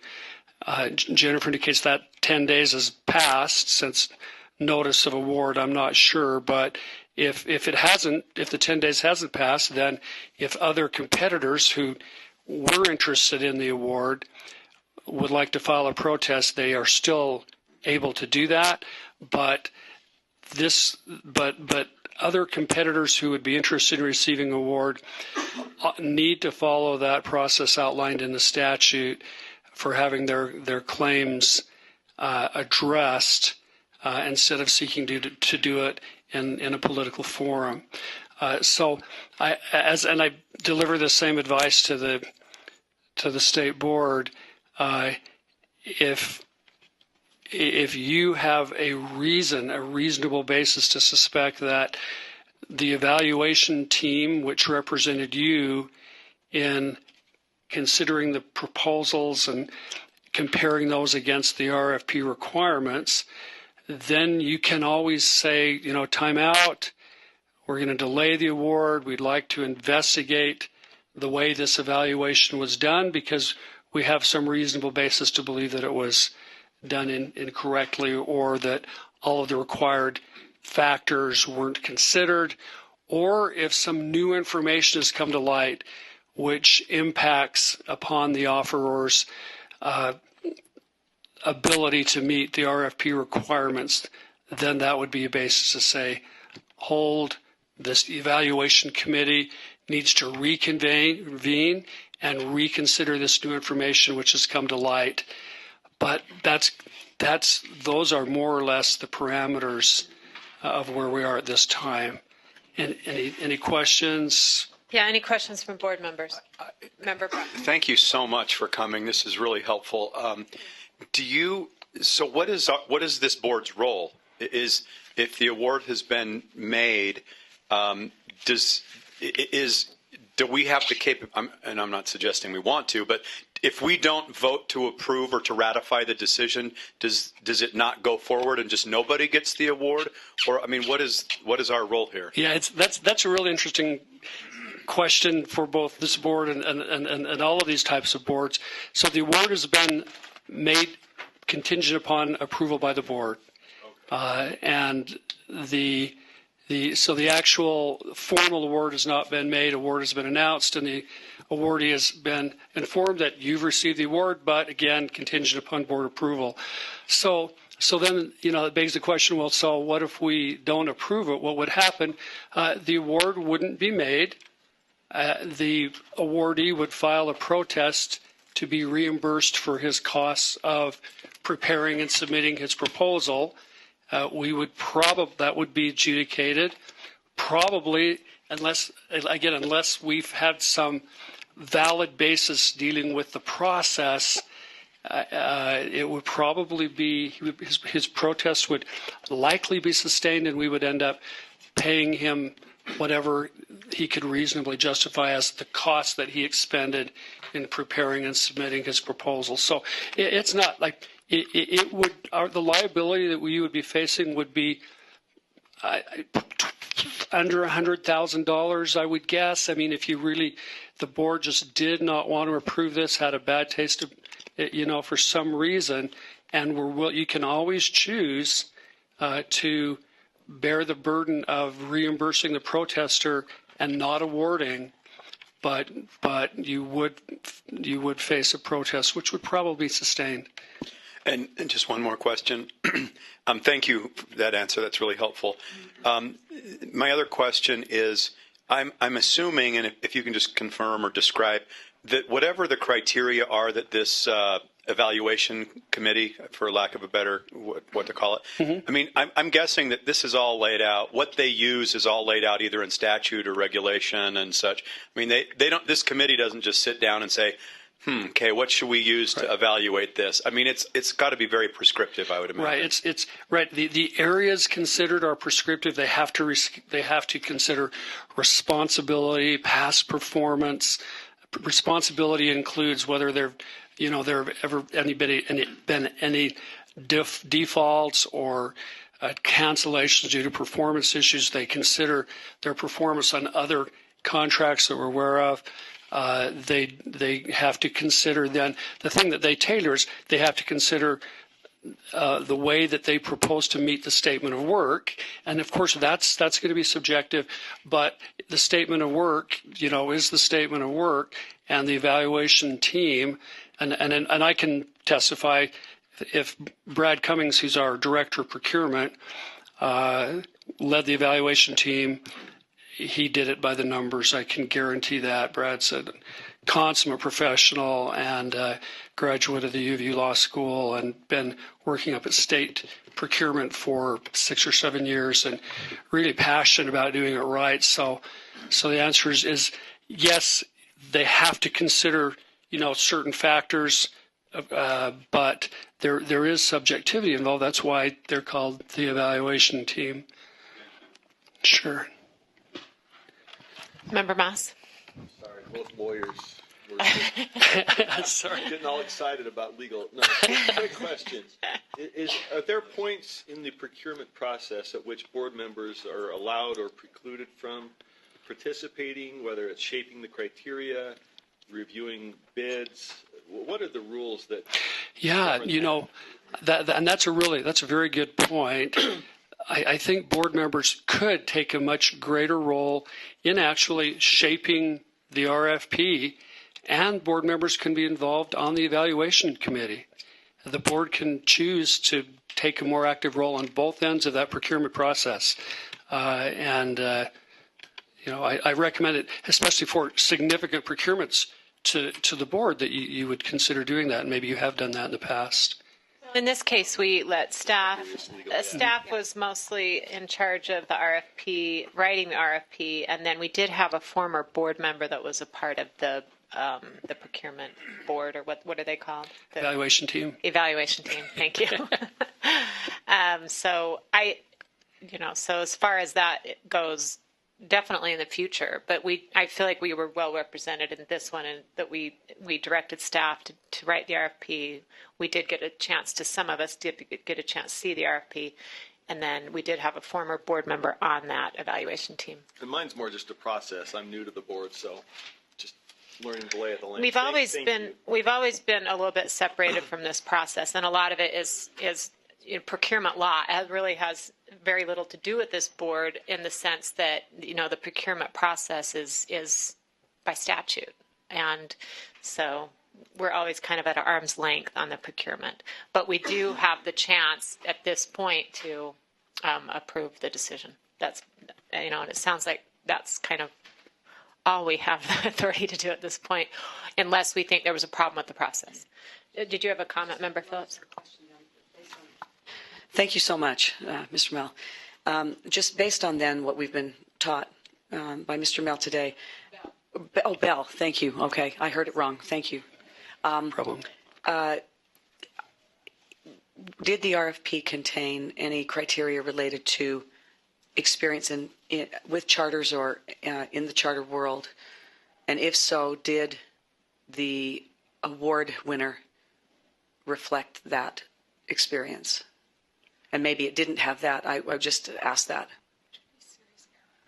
So I can look at I'm trying to pull up as I talk the specific RFP of what it looked like.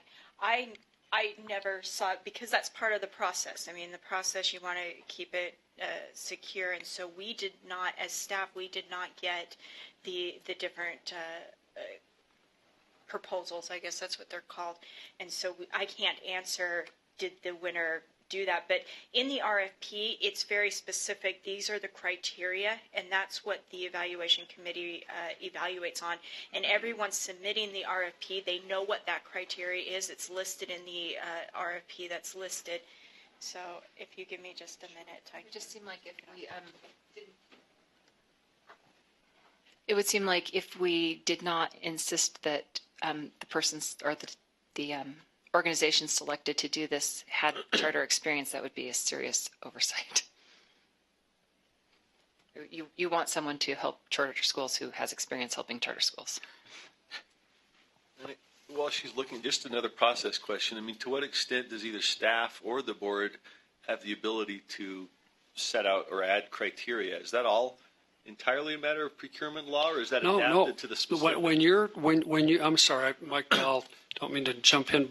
When you're formulating the RFP, the board can certainly help formulate the criteria and the points of greater emphasis. So absolutely. Or staff, right? Yes, certainly. Or staff does. And in this case, staff did. Staff did, right. So staff does, right. But it was, some of the board did also see the RFP, but it was staff that we directed to put together the RFP. Yeah, gotcha. Go ahead, Member Phillips. While Director Lambert's looking for that, because ultimately on something this large, especially, we have to approve as a board, I think either, and I appreciate the idea, though, of having an arm's length, so there's never a conflict of interest, that there's not even the appearance of a conflict of interest. But I think either having in open session an opportunity to comment on the RFP or having committee oversight to do that would be a good add to the process, just so that we have confidence that our own committee has sort of shaped to some degree what we will eventually have to consider. I do like the idea that the evaluators are independent and qualified. Yes, and that is something we could discuss going forward. Executive committee did see the RFP. So we did have one of our board committees see it, and that would be Delana and I. Found it, finally. Okay, good. So in the experience, in their technical response, they were required to describe your firm's current or prior experience helping public charter schools with the focus area of identifying effective practices leading to improved academic growth and achievement and improving teacher performance or professional development. And they had to provide a list of all of their experience in applicable focus areas. So there was, it did request that. Okay, any other questions? I'd like to make a motion. Okay. I move that we approve the contract award for regional seminars, best practice sharing contract to Education Direction as determined by the RFP Evaluation Committee. Okay, we have a motion. Do we have a second? I will second it. Okay. Any other comments or questions to the motion? All in favor say aye. Aye. Any opposed? Okay, it passes unanimously. Thank you. That was very helpful, Mr. Bell. And going forward, this is something we can discuss, if we want to have more, if the board wants more input on the RFP, the writing of the RFP, that sounds like that's where we can have more involvement as a board if that's something we want to do going forward. Yes, go ahead. So there is another one that is currently out for bid that was put out.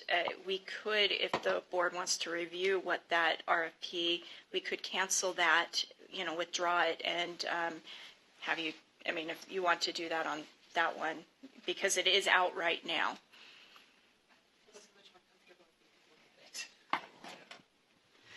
Can I ask a procedural question? Do we have to withdraw it, or can we designate it to a committee, or that seems? It would interrupt the process when I'm talking about because it was put out. I'd have to look at the date.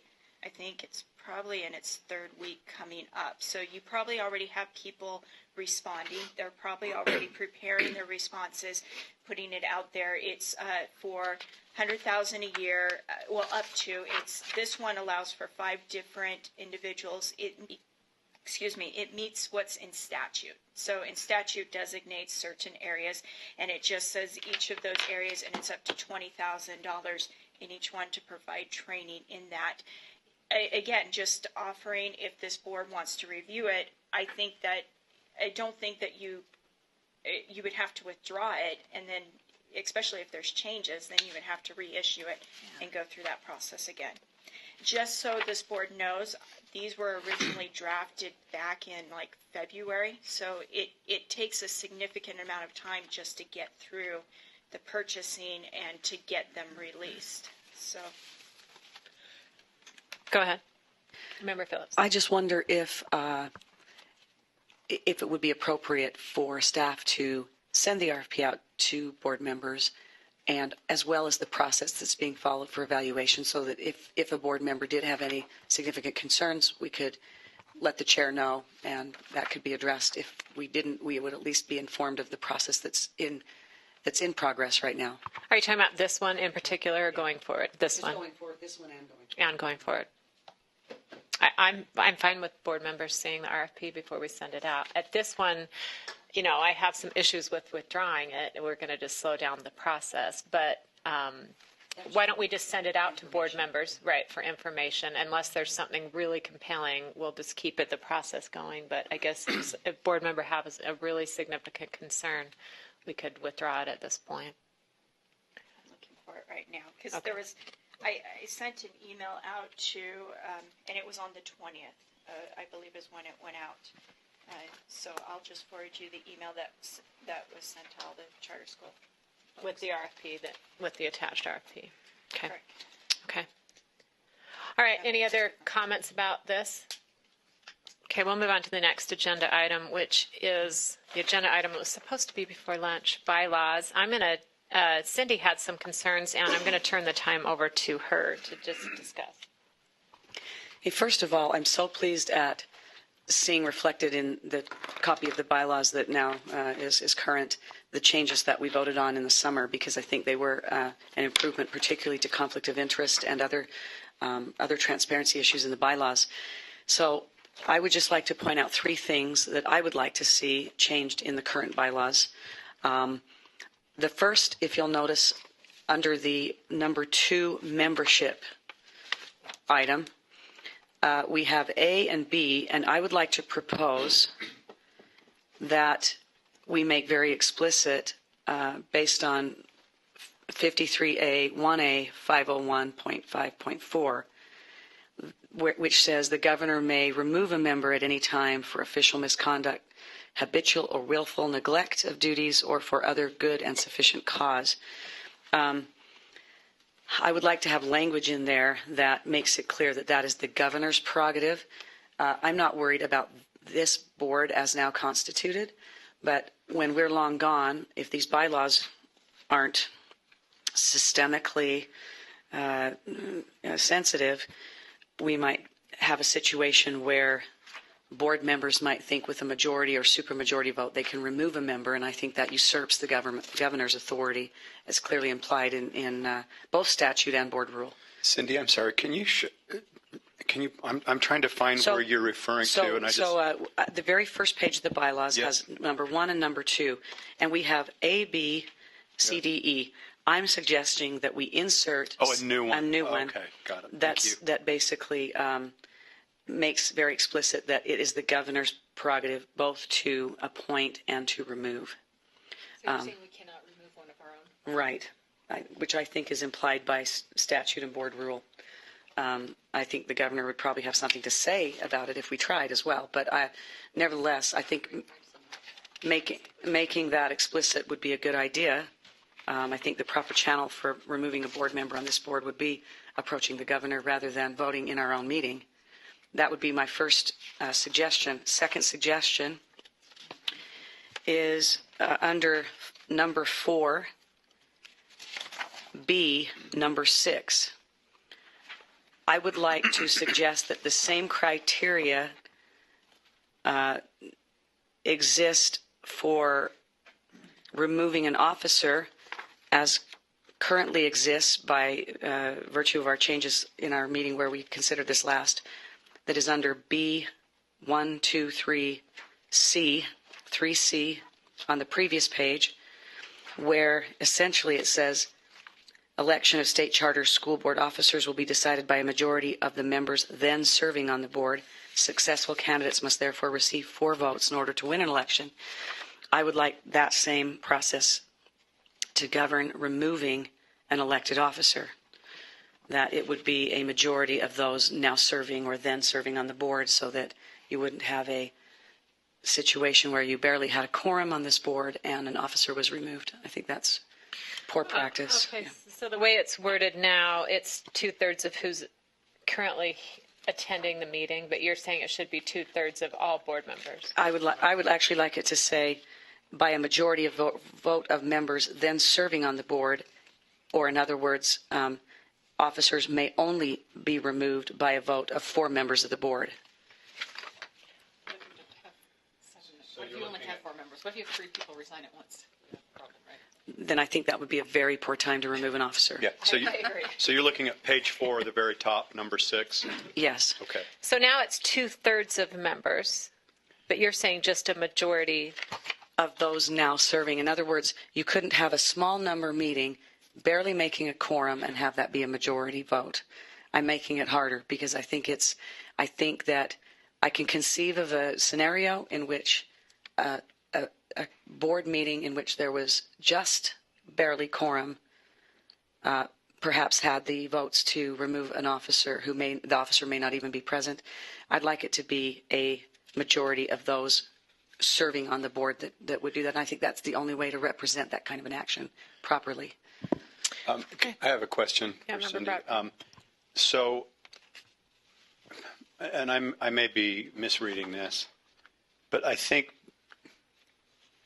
what you're suggesting actually makes it easier to remove, because it says, right, what's written here is it requires a vote of 2/3 of the members. It doesn't say members present. So it's almost like it requires a supermajority now. And I don't know, given that we have such a small board, there's only 7 of us, I don't know that 2/3, what's 2/3 of 7? 2/3 of 7? It's like some decimal. I don't know what it is. Well, I'm okay. You know I'm what okay I mean? if it's clear. I just know that previously in these bylaws, it says that action can be taken by, once a quorum is established. And when you say 2/3 of the members, that's open to consideration. Members present, members currently serving. If we clean that up and make it members currently serving, I'd be fine with that. Totally fine with that, supportive, because I think that's certainly that's the way I read it, and I think is best practice as well. Okay, and then just one last thing. I brought this up before, but we didn't have a long time to discuss it. If you will look at page 6H, that would be under meetings, DH. The chair shall add an item to a future agenda for possible action at the request of 3 members of the State Charter School Board. Previously in our bylaws, earlier on in the items, it says that a member of the public can request in public comment. One single member of the public can request that the board hear something at an upcoming board meeting. And while I realize that the chair has the option not to hear that, I would hate for the members of this board to have less opportunity or authority to ask for an agenda item to be placed on a future board meeting agenda than a member of the public who just randomly comes up during public comment. So this doesn't give us any less authority than a member. Sorry. This doesn't give us any less authority than a member of the public, because a member of the public also may request, and we may request. This is just a shall request. So this is to say, let's say that our eminent board chairman, our eminent, Her Majesty, Ms. Elenkowski, let's say she decides that she does not wish to hear one of our requirements. This is a mechanism to allow us to require her to hear it, right? But we still may request, so we still are on the I understand. Same footing as I understand, but do we want it to require just slight of a majority of board members to ask for an agenda item? I mean, I would think that if 1 or 2 members of this board, even one, wanted, but maybe not to force it, but do we really need 3 people? I don't know. I'd like to just propose that maybe that's a little bit restrictive.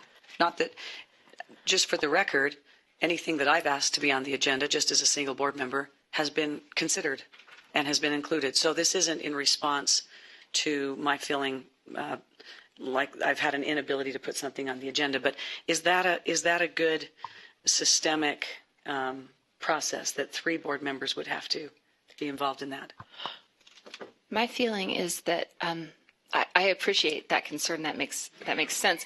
But we have historically had good working relationships with each other, and our board chair has been quite responsive to requests even from just a single board member. So I would think that if there were conflict between a board chair wanting for us not to hear something for some particular reason, but there were a good reason, in fact, to hear it, we would not have difficulty arranging 3. Member Phillips. I agree that we have good working relationships now, and this has not been a problem on this board during the time I've been on it. But I also know that we cannot rely on sort of personalities to establish good systems. And maybe what I'm suggesting isn't a good system, but I wanted to bring that up because it seems a little bit restrictive to me to have 3 board members get an agenda item on the board. So. Member Brockmate. So I completely agree that the time to evaluate whether this is a good change or not is now, while everything's working well. Because if we had a chair who was a tyrant and we couldn't get anything on, we would never get this amendment passed in the bylaws. And so what we're trying to do is we're trying to prepare for some years down the road when there may be a problem, there may be very political or agenda driven, that the voices of the other members is not being heard. Whether it's 2 or 3, I don't think I would be in supportive of 1, because you've got every board, and I'm probably that one on this board, you've got some out there person who can have a voice where it's just non-productive, meeting in, meeting out. You can just see a scenario. 2, I mean, if you have 3 for sure, I mean, I think that I like how it is now, and I'm leaning towards saying make it 2. Again, this has no indication of you or any of the chairs that I've served with in the last many years, because we've been able to get things on. But you can imagine a scenario where and so I think it's incumbent on us, especially because Member Phillips raised it, to evaluate, gosh, should it be 2 instead of 3? And I'm not taking any of this personally, especially since I was called Your Majesty. I understand your point. What we have to be careful of is a lot of us do have some conflicts of interest. We all have that potential. A lot of us came from the charter world. So I guess I think what this was trying to avoid is any one member saying, I want this on the agenda because it helps my school, or, because I know this person. And then it's tying the hands of the chairman, that has to put on and not that this is happening either, but what if each of you had a pet project every month, that you wanted on the agenda, then as a board chair, then my hands are tied is how am I going to run the agenda? So I can see it both ways, and I understand your point. I'm fine changing it to 2. And I hope, and I can only speak for myself. I understand this isn't about me. It's about going forward and a different board chair possibly. But, I can see it both ways. But I think I will be willing to listen to anybody who has a claim of, can we please put this on the agenda? We've had that in the last year. Things I didn't necessarily want to put on the agenda, but we had requests from board members. I did put it on the agenda. So I will be willing to listen to anyone's request for anything on the agenda anytime. But I understand that we're talking about future and not necessarily me. But I think the one board member would be dangerous as well. Too. Yeah, I think 2 or 3 is reasonable. I think 1 is not reasonable. Right. Member Phillips, you had another comment. I actually, upon reconsideration, I actually want to withdraw that recommendation. I feel like if a board member has a legitimate item to put on the agenda, a legitimate concern, that he or she ought to probably be able to convince 2 other people to support that, even if they're not supportive of the possible motion or action. Most of us, I think, and I think systemically even this would be true, that you could get people to support your request for an agenda item, even if they did not intend to support whatever you were proposing. So I actually want to withdraw that change and just stick with my other 2 recommendations. Okay, thank you. Vice Chair Tonks, you still have a comment? Okay. Is that the end of your proposed changes then, Member Phillips? Okay. Yes, Director Lambert. Just one thing about on the top of page 4, that was a discussion point last time we had about bylaws, and our then AG, he recommended just leaving it members, because you'll notice wherever else it talks about members present, it designates members present. And so he told us that the assumption is that it is members serving because it does not designate members present. Now, you may decide that you want to, add in that clarification, members serving, but I just wanted to put in that was our attorney's last recommendation the last time we spoke about this. Okay. Any comments on that? Then the way it's written now, then, if we would assume that members mean members present, then the law is actually stronger here as it is written. I mean, it would be harder to remove an officer than what you suggested for a majority of members serving. Well, what is 2/3? Did we figure out? Is it 5? I think just to add the word serving, though, clarifies it and doesn't change the legalities previous. And I would just hate for it to be left at all to interpretation. Okay. I think that's a good change. So I have a clarification question on that then.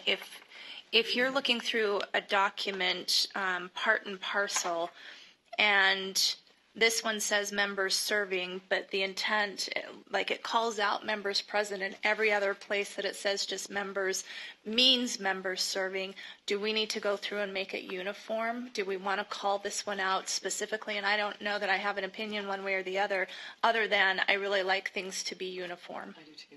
So I don't know either way. We can change all.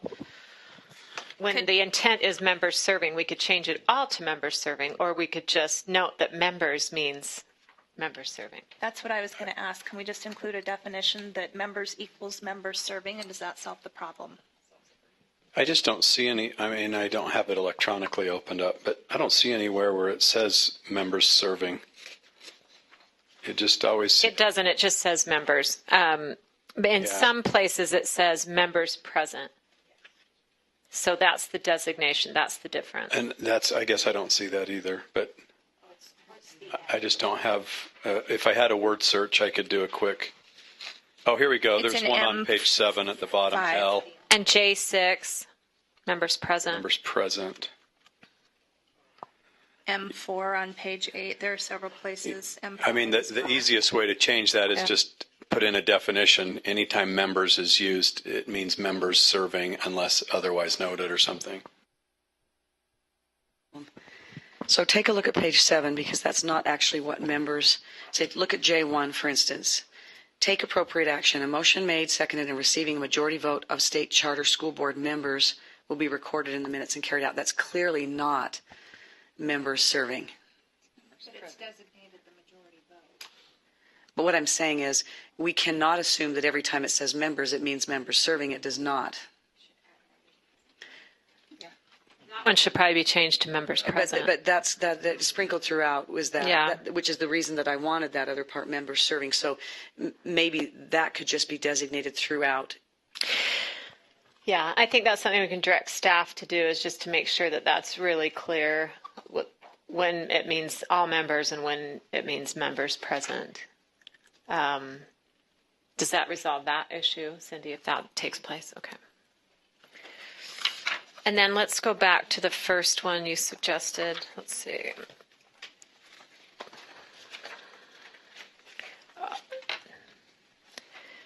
Now, does that change any of the other letters? Let's see. Because you can't, you have to take out. You have to have DEF then instead of CDE.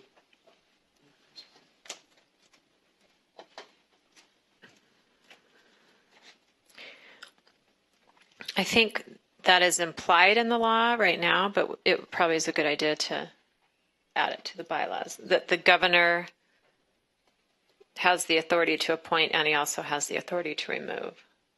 How is that? In your binder right before, you do have the relevant statute. It is 501.6, I think. 5. 501.4, yeah, 4. So that is the reference.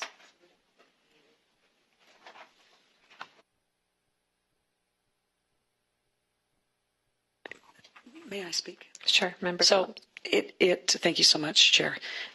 So because we say how members are appointed, I think it's appropriate to say how members are removed. Otherwise, it may be assumed that a vote of this board could remove a member, which I do not think is in any way implied in statute or board rule. On number 4, it does say the governor may remove a member at any time for official misconduct, habitual or willful neglect of duty, or for other good or sufficient cause. But you're saying that should be also in our bylaws. Yes, I'm saying because 2B says how they are chosen, 2C should say how they are removed, so that's clear.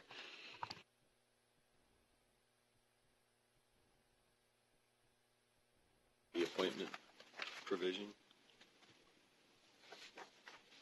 Yeah, I'm fine with that change if the rest of the board deems it necessary.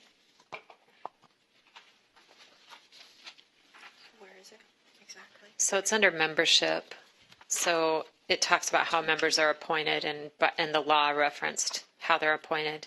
She's saying we should also add how they're removed and reference the law for that. Is this something we need to vote on, or are we just giving you direction and we'll vote on the final? We're amending it right now. Just amending it.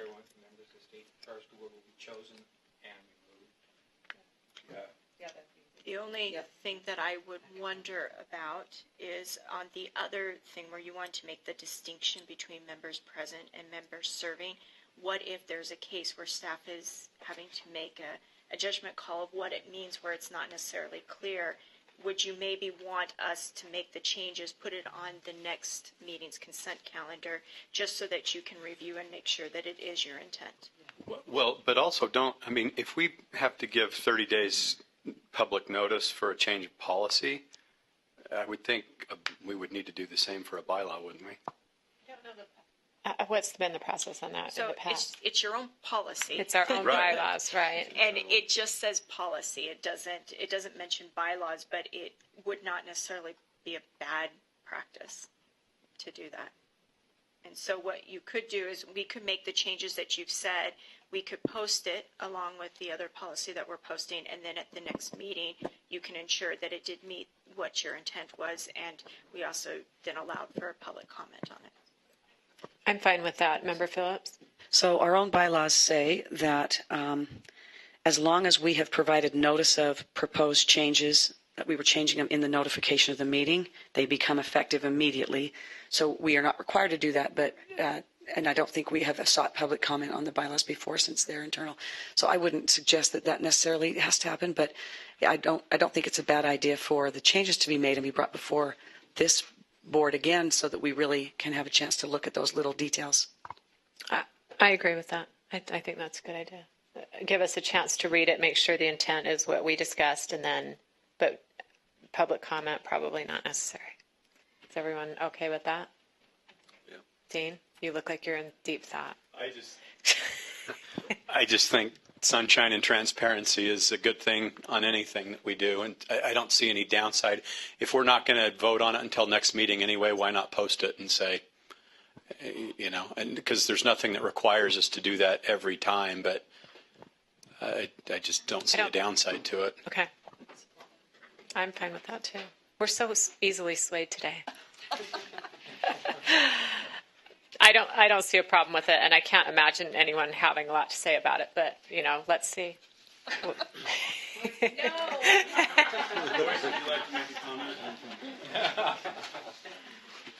Okay, if there's no other comments, then we'll move on to the next agenda item.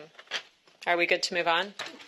Okay, we are a little behind schedule. We're now on the oversight timeline and process. Michael is going to present this to us.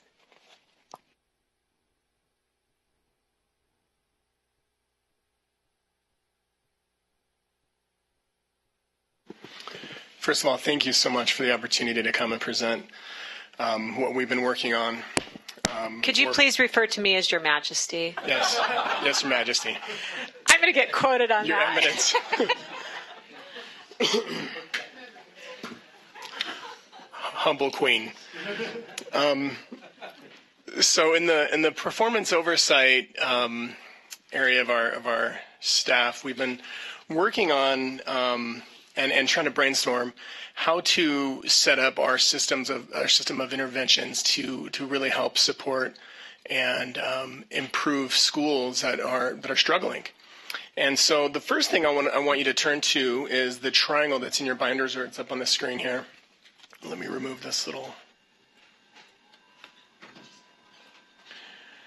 So these are the different possible interventions that we as staff will take, and then of course you as a board will take in helping a school become or resolve any deficiencies that may have been identified. Just to note, the areas in green are all areas in which staff is heavily working with the school to improve and to resolve deficiencies. It's not until, of course, the warning and the probation that the board gets involved in taking action against a school. Of course, during the investigation, informal communication, notice of concern areas, the schools that are under those interventions that will be brought to the PO committee and will be discussed there. At which point the PO committee would decide which schools they want to bring to the full board. So, are there any questions on that? Any questions? Vice Chair Tonks has a comment. I have two comments. First, I would really, really like to thank Jennifer for hiring such an outstanding staff. Second, thank you for putting this together. Read, your presentation was also fantastic. It's so nice to be able to see where we are and where we can go and what tools we have at our disposal. I finally feel like after a couple of years on the State Charter School Board that this has been articulated visually in a manner that is easy to understand and that's appropriate, and the number and the trajectory and all of that. So I want to commend you, each of you, for your hard work on that, and go back to Director Lambert with her excellent hiring skills. Hear, hear. Ditto. Thank you very much. We'll remember that later today. Okay, go ahead. The next triangle is really just informational. It kind of just breaks down and let me bring that one up. It really breaks down each step of what would occur in this process. Kind of explains each one of those. So off to the left, we were thinking, of course, the discussion this morning about pre-turnaround and what we're going to call that and how that's going to look. We were thinking that would come in at that warning level, but that's going to change now. So, just add. So again, I want to thank Michael and Armando have done an amazing job on this. The idea is that, if we find something out, like there's maybe a concern, maybe a school isn't keeping to its charter, or somewhere else from USBE, they're letting us know, hey, there's an issue with compliance, or whatever it may be, maybe finances. The first step that we take is we just investigate. So it isn't that there's an assumption that, oh, there's bad things going on. We first look into it and we investigate. And that's that top bar. So that's where majority of this is taken care of. Then it just kind of, if we find out there's problems or the school just doesn't respond or it's more to fix in a short period of time, that's where it goes down the progression. So that's why you see that arrow going down. So we're actually hoping eventually that tip where it says closure becomes non-existent, right? We hope that we can head things off so it doesn't head there, but that's what this whole point is that we're trying to head things off in the least visible, least, invasive way possible, that we're just trying to, so if you see the other arrow is the number of schools, we're trying to get it, most of them, in the investigation or the informal communication or the notice of concern. So that's where we're hoping to take care of the majority of the problems, so that those that once they hit warning, especially probation, that it's very few and very rare, and it's only when there's really big problems. It allows for due process before it happens. I think I've told a few of you, I think in my opinion, it's just my opinion, but that perhaps this board in the past has maybe gone to probation too quickly, and that when you go to probation, it really needs to be that there's other things that have happened and that this is really serious and you're ready, that closure is a very serious option. And so you don't just keep putting a school on probation after probation. It's you do the things beforehand so that if it ever gets to probation, it's serious, and that's when things need to really turn around immediately. So. Thank you. Vice Chair Tonks has a comment. Yeah, I have a comment as well. We have struggled as a board, I don't think anybody will disagree with this, between the mentoring and the monitoring. And this, to me, does a really nice job of articulating, okay, these are the mentoring roles. If we mentor the crap out of you and we don't see any progress, then we're going to have to move into monitoring. The other thing that I like about this is that it's transparent. It manages the expectations of the school.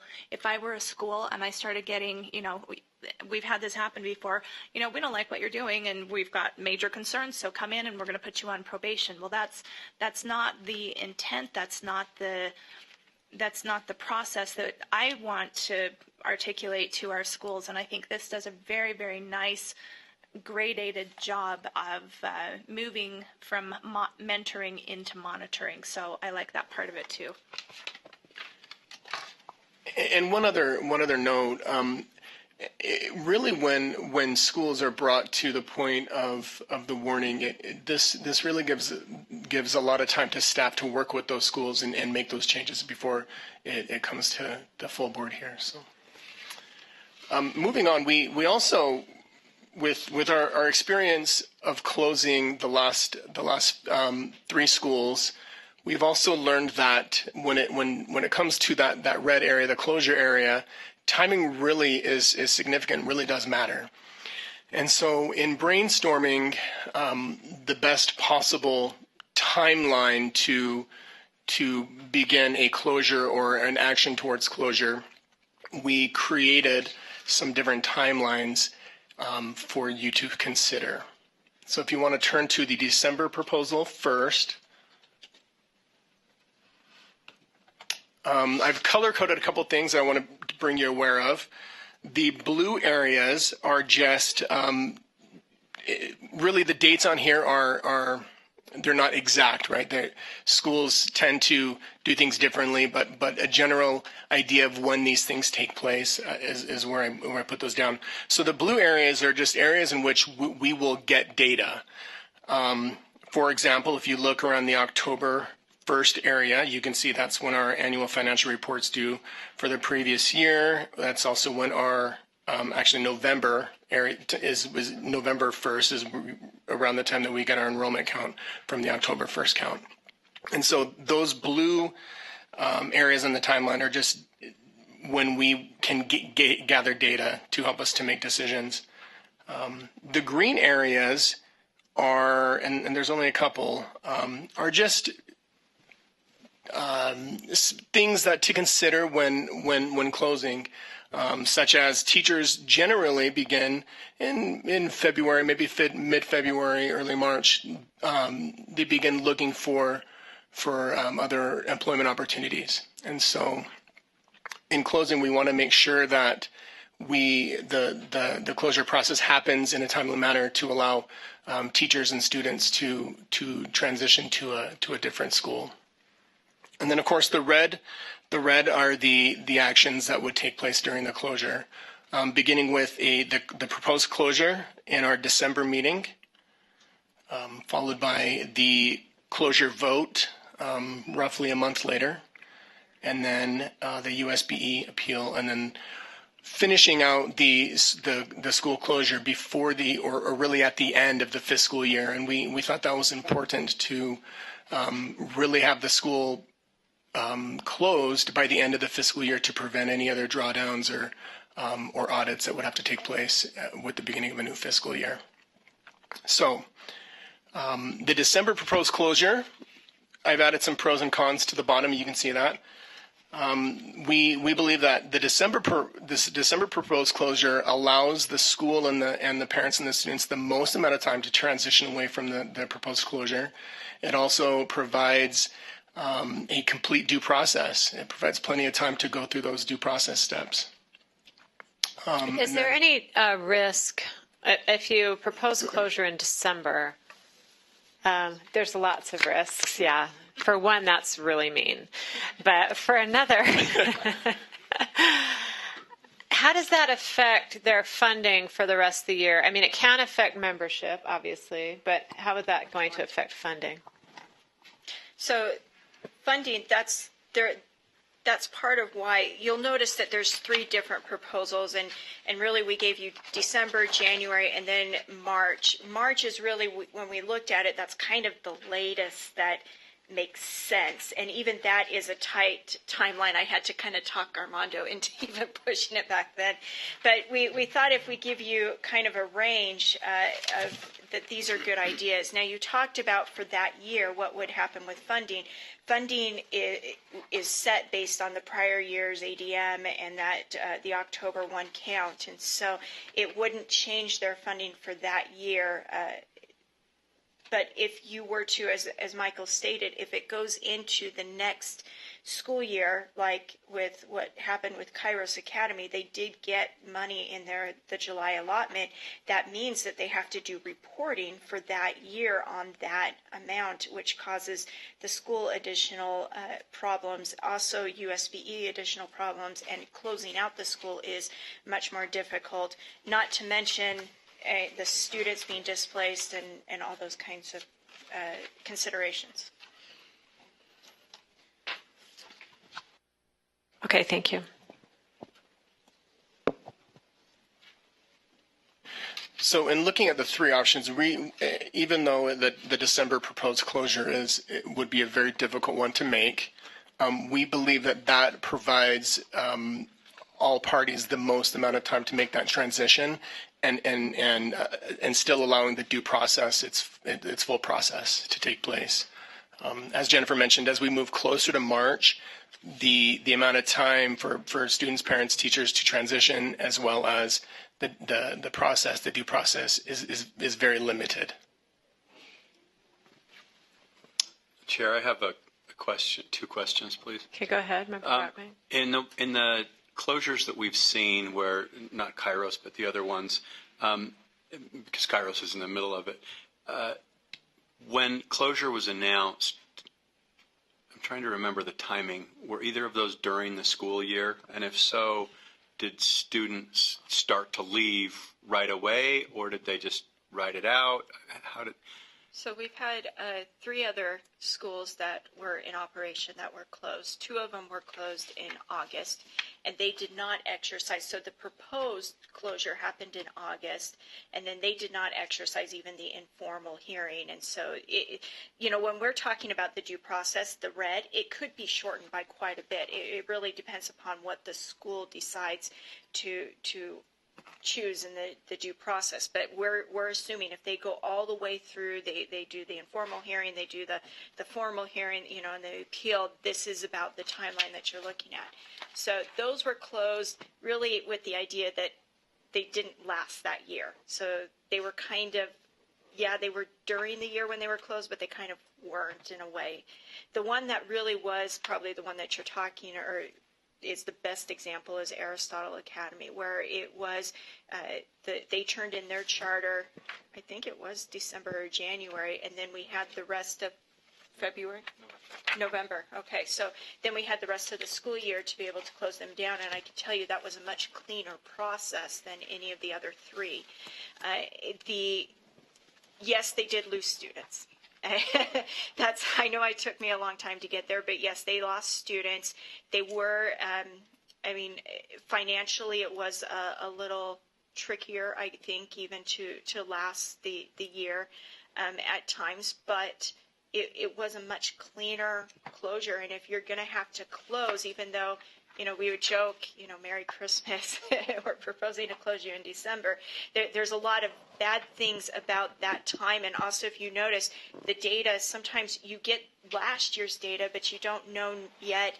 Well, they can say, well, we're going to have students return and we're going to bolster our enrollment. If you just give us a few more months, we can can prove to you we're going to turn it around. So it's hard to make the decision back in December or January, early on, because what if they do turn things around during that school year?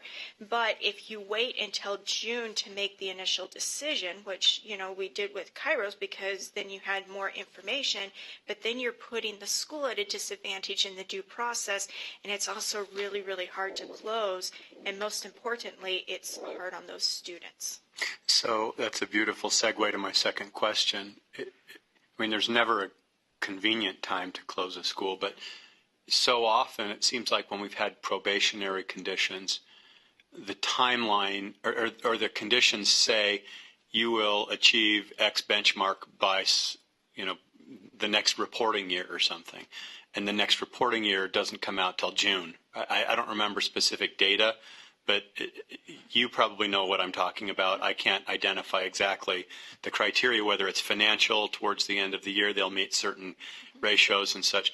And so I recognize that December would be the ideal time as far as the process goes, but as far as the board's evaluation of the school's condition, their health or lack thereof, So we have thought through that. Tricky thing. And I think because we went through with Aristotle, and that was the challenge, that the year before they turned in their charter, that whole year it was a question, well, you knew that their enrollment was declining. There was a lot of warning signs, but there was always the promise, there was always the hope that they would be able to turn it around. And you want to give schools every opportunity and chance to turn it around and to see if they can, because it's always disruptive to close a school. Even if it's a poor performing school, it's still disruptive to those students. And so one thing that as staff we've been looking at this, if you are waiting to, you're going through that triangle, right? And that's why Michael presented that first, is if you're going through that triangle, it means the schools had ample chances to show, demonstrate that improvement, to be able to turn things around. Once you hit probation, probation should be the last ditch effort. And as staff, we've toyed with the idea of shortening the probation time, that if you put a school on probation, say in the late spring, so, the end of the school year, you kind of have the knowledge that this is not doing well, you put them on probation then the school has that summer to be able to make the significant changes, turn things around. And then as staff, if you put in probation, that they've got to start doing like monthly financial reporting. So we're not waiting for all of that reporting. You maybe require that we need to get some kind of performance data, that you can't wait until the end of the school year to get performance data, that you need to get data. We just put that in the terms of probation, that they have to give data that to prove and show that they really are turning things around. You can require that information earlier, so that by December, hopefully, there's a pretty good idea whether or not it's going to be successful. Yes, Member Phillips. I'm so excited about this proposal. I cannot even tell you. And I want to call Armando out for his hard work on it, Michael, too. I just want to say two things, and then just one concern I have, but I don't think it's necessarily a concern, but I want to just voice it. The first thing is, having been a volunteer on a school closure, of a school that was proposed for closure in August, I can say that any of these three timelines would be preferable to that, any of them, even including the March one, because you have to remember that besides the obvious, which is that you have allotments of restricted funds as well as other funds into a new fiscal year, so that you have the reconciliation of 2 years, even if you've only operated on July 1 of a new fiscal year, and the obvious difficulties with contracting with new staff in the hopes of a USBE appeal and all other kinds of things. It's just a mess. You also have no staff, as you would in the waning months of a school, to actually participate in the closure process, and so you're left bereft of funds and bereft of people, and that's not only going to be a liability for the school and its governing board, but for us as a state charter school board, and presumably, the USBE. and therefore a risk to the taxpayer. So I like the fact that when you're closing a school in December, January, or March, you have staff on hand at the school to actually do this and money on hand to do it with. Maybe not a ton. I also like the fact that, to your point, Dean, that by December or January, you have some really important final data, even though it's not necessarily the data that we're always hoping for in the spring and summer. You have the audits that are certified, the certified audit. You have always at that point normed summative test scores coming out. So that even if there are baby incremental steps forward, you can give pause to closure perhaps if the finances look good and other things, enrollment data, enrollment audit. So I do think it's well timed for at least a set of data points that might be significant for moving forward. This is the one thing that I just worry about, because you know how I love the process of helping schools and being hopeful where hope is appropriate. I don't want this timeline to cause us to hurry our closure of a school. I just want to go on record as saying I would rather see a school that we're not certain about closing stay open for another year to the following December. If we have reason to believe this school is upwardly, progressive. So that's my only concern is that. I've not wanted us to put it off when that seemed to be inevitable, and then it becomes June, and then July and August. But I also don't want, and I think this triangle process prevents us from doing that. So I think they're a nice partnership in having us have a more transparent, a better, more communicative, more supportive, and then ultimately more time-sensitive process. So thank you. Thank you. Vice Chair Tonks, do you have a comment? Yeah, I agree with everything that you said. Where I can see that we might fall into a little bit of an issue with this, we have a few schools in no man's land who are in these orange and red and yellow sectors already that have not maybe gone through the green processes. And I would love some discussion about that and how we propose to handle that, in keeping that tension between due process and doing what's best for the students. And they haven't had the opportunity to do this. I'm not sure that restarting it investigation when we already have information to the contrary is the best course of action.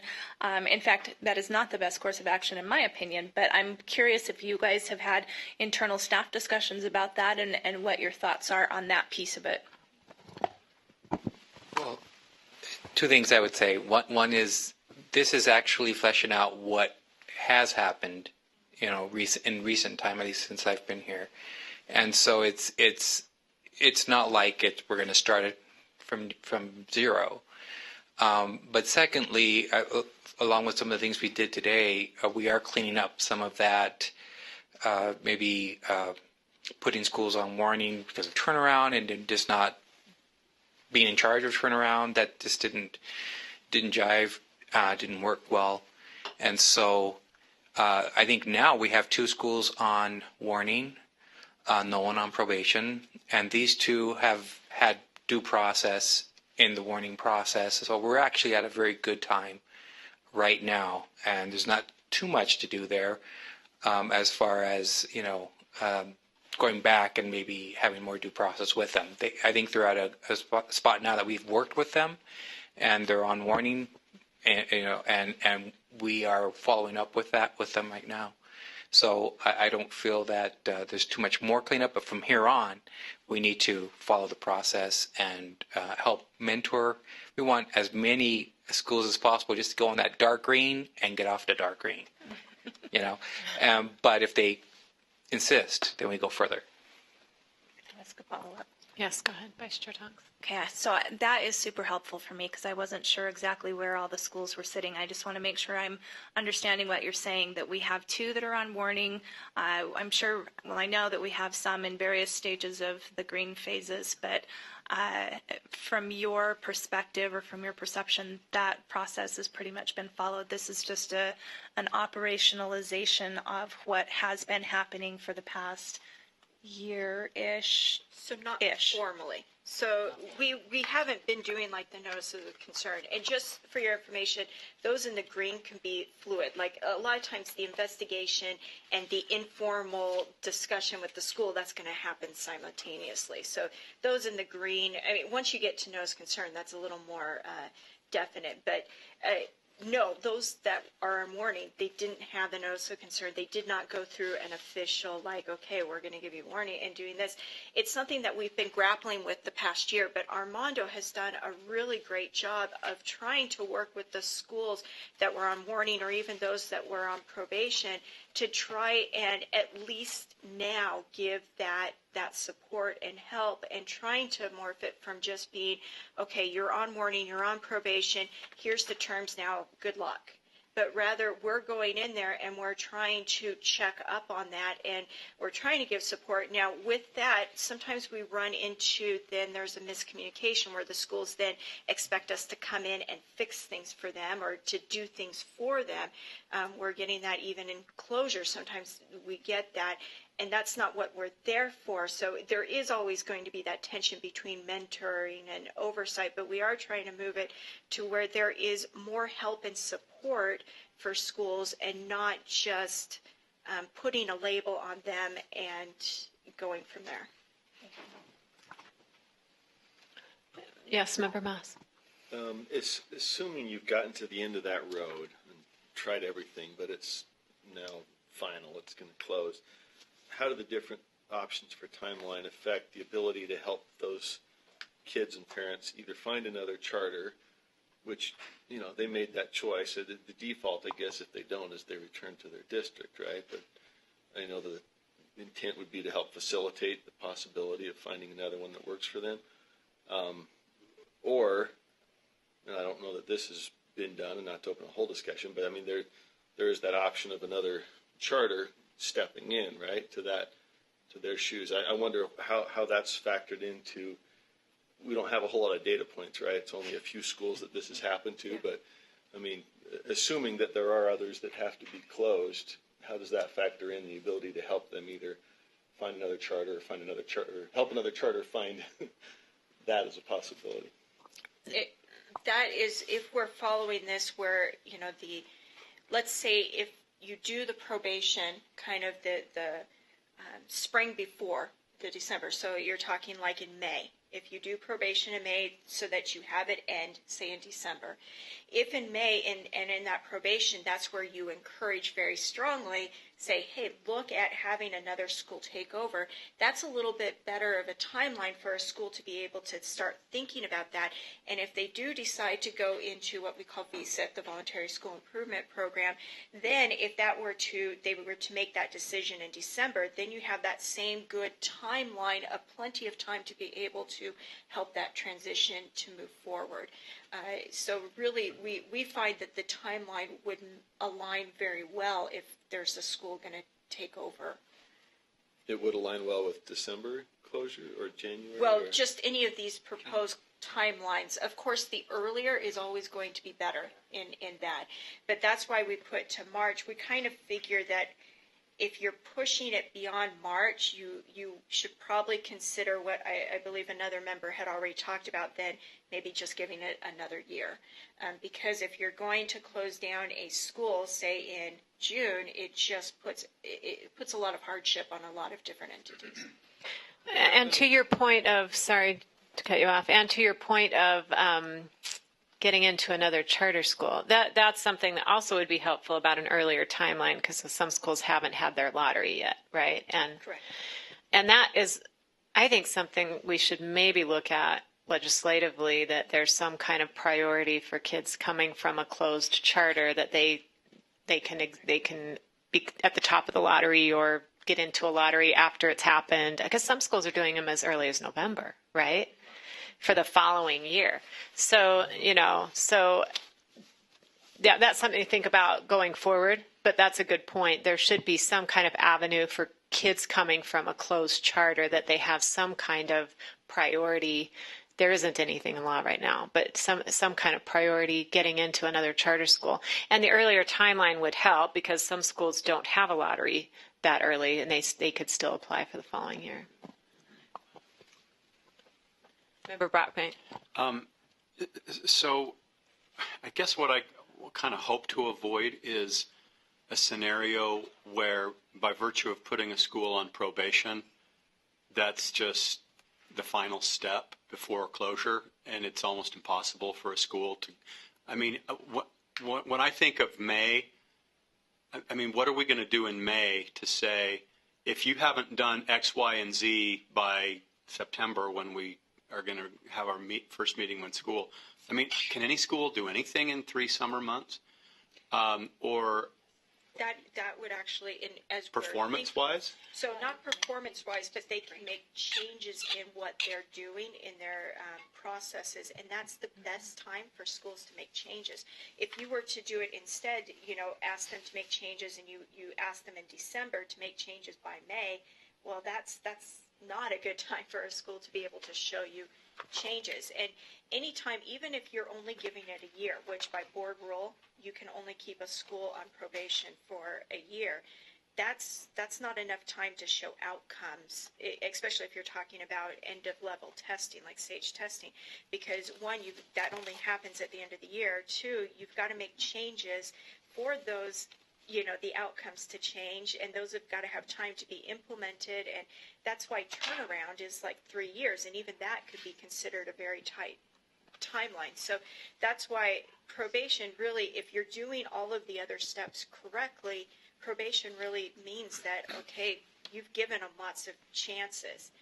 In some ways, I kind of look at it right now, this board has been treating like the proposed termination, like you propose termination, and then the schools come and they make the changes that we've been wanting them to make at that time. Well, if we could just move it where they take probation seriously, and that's when they make those changes, then you haven't, okay, we've proposed termination, and okay, then we're good, you're fine. Let's do that at the probation stage where they take it seriously, they make those changes, and if they make those changes, then you're good, and then they don't get or even before that. I mean, that's the hope. Yeah, and that's the hope. I would just ask, and you guys have done a great job through these larger pieces of the triangle, the green ones. Where are we here? Especially as we're getting into notice of concern and such, is that we're made aware, so that, I mean, and that's like been so helpful. There's been some things that you've done in the last year that have just made that so much better for me personally, so that the first time we're hearing about this is not, okay, we've got this major problem and we're considering recommending probation. And I'm just like, huh? What school are we talking about? So that, I just want to applaud you. And I think for this to work and for the shorter probation timeline to work, we just have to make sure that we're in the loop earlier. And I think that it really has the potential of, helping the schools, which is to avoid this, which nobody likes the little red point, but to the extent we get there to the red point, everybody's done everything they can to help avoid that process. And then once it's inevitable, make it as smooth as possible. So, yeah, I really applaud this. Vice Chair Tonks. Just really quickly, I agree with that, and I think that our staff and our leadership and our board in general have done a really good job over the past year putting infrastructure into place, the kind of infrastructure that we'd like to see the schools put into place to improve their performance with our committees, and that the Performance Oversight Committee, we have a list of schools with where they are, and I'm wondering what the best way is to disseminate that information to board members, and maybe that's not something that we even have to talk about now, but I want to let you know that that is something that is happening, and turn it to staff to say maybe there's a different way we can facilitate that. So I don't know if many of you have heard UCAP. It's a program that we're building right now. It's to interface with schools, and eventually the most exciting piece that's taken us forever to get to, but it's kind of a dashboard. So we would have a dashboard where schools can always see their information, so there's no surprises if they come here and they're seeing the same things that you are. But we're also planning that through that you would have access where you can see where schools are, and if there's any that are on kind of a watch list, or the ones that we're working with in the green, where you would have that information and you could see that. That is our hope to get there. Thank you. I think everyone is really happy with what's been done. I think we're happy with what we've accomplished so far. When I say we, I mean you as staff. So I'd like to move on from this point just because we're really far behind schedule. But is there anything you'd like us to do today? Do we need to take action? Is it just something you wanted to just get our verbal approval of? We wanted informational because while we hope we never have to make closure decisions again, we do want your awareness that time is of the essence. And so I guess you could, if you want us to draft up a policy about that, my suspicion is that eventually there's going to be a board rule that will have timelines in it. I would push for that timeline to be like somewhere before March, pushing it to the end, not the December. Just know that there are some considerations and some, if we're going to move it to, December, where this would be the idea, that's hitting in with your decisions about new schools, and that makes it hard. But it's more of awareness that if you're making these decisions, if you ever have to again, that these are the better times to do it. We also want you to be aware of what staff is doing and what our procedures are in that green area so that you are aware if there's any direction that you want to give us, like we're going off the rails. I guess you can do that later today when you're evaluating me. But it's more informational to you. Okay, thank you. Member Phillips has a comment. Just really quick. I'm hoping that once this has been decided on, it sounds like this triangle is already ready to go. But once there's, or the timeline is given as a kind of a window of when the charter board would act, so that we have that option between December and March, because there might be some varying factors between schools or among schools.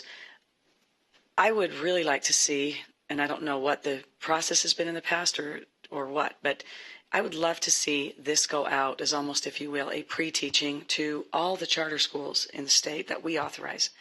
Because, or have authorized, because I think that when you know what the process is and you see it happening with another school, there is a lot of comfort in the process if it has been announced transparently in advance.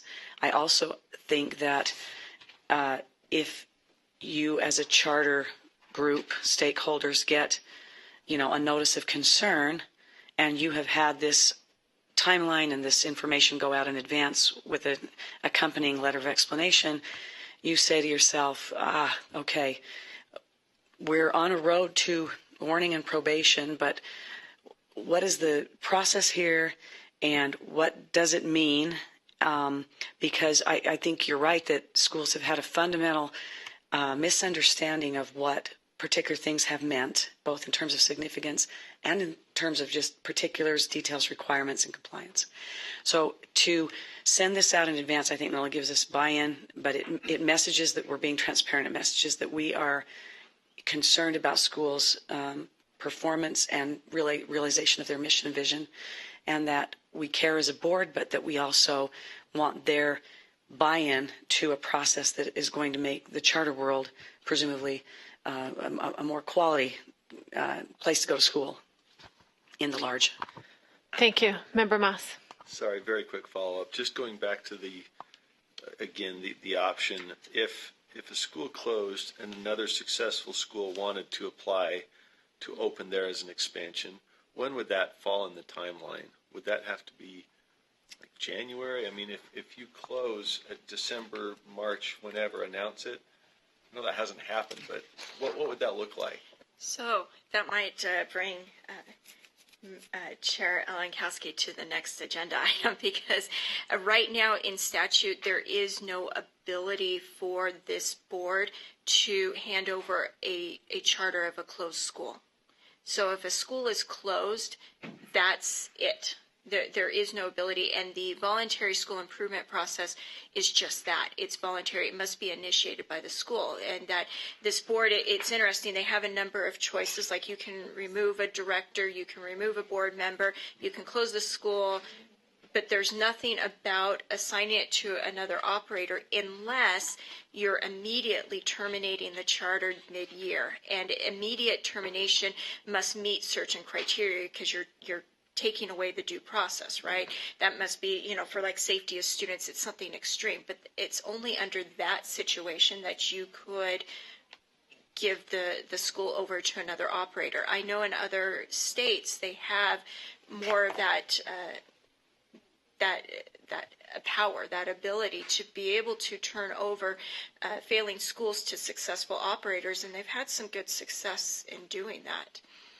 You could theoretically, I guess, announce a closure if you did, and then have another operator apply in January. Only if the school To initiates it. say only if It's only if the school initiates. It's even called after a closure voluntary. notice goes out, they couldn't come in as if there hadn't been a charter there at all. The fact that it had been announced of a closure wouldn't allow them to come in and start fresh and say, hey, we'd like to expand into the area where that one had been. Only if the school initiates the it and school? approves It could be, so what you're talking about is it would be like a separate charter, like a satellite. Right. And those are things that, we've talked about.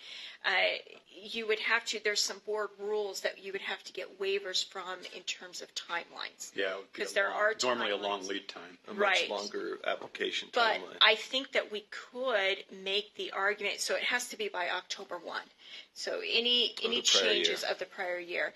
But I think that if it's a school that's closing, so the reason why they have the October 1 deadline is for legislative estimates.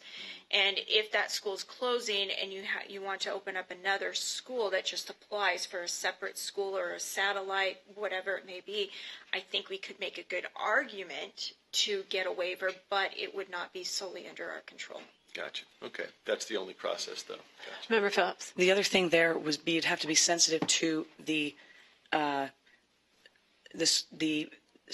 school's timeline on budget and budget discussions and the local board of the school that might be considering allowing another school to be a satellite of its charter, because those discussions start as early as February, and opening another satellite would make the budget discussions that were in January, February very, very different.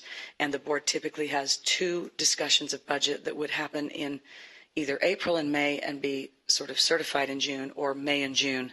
And so you want to give that school that might be considering that at least, I think, starting in February to consider that, if not in January. So that also does go along well with the timelines we've proposed for a local board of a school.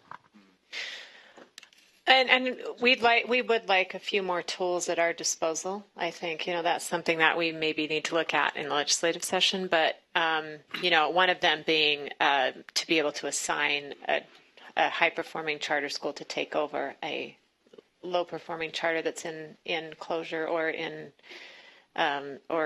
impossible closure. So, those are some things we can talk about. But at this point, we don't have that opportunity. Thank you so much. It was fun to see red, yellow, and green again. Thank you. And I think we all are hoping, the old timers know what I'm talking about. And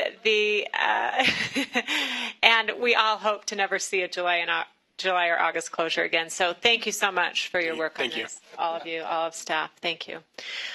We are really behind schedule, so we're trying to be quick here, but we do need to talk about the legislative session because we don't have, our next meeting isn't until November. That's a little bit behind it'd be a little too late. So even now is a little late. So hopefully you've all had a chance to kind of read through this. Jennifer, if you could just give us a quick overview, and then we'll see if there's discussion or if we're all in agreement. Then we can talk about some other ideas. But let's just start with this, the technical changes that you've proposed. So I just want to be very clear. These are just compiling things that I have heard. So and there may be additional things that you may want to consider. You may not want to consider any of these. And I just divided up into 3 categories.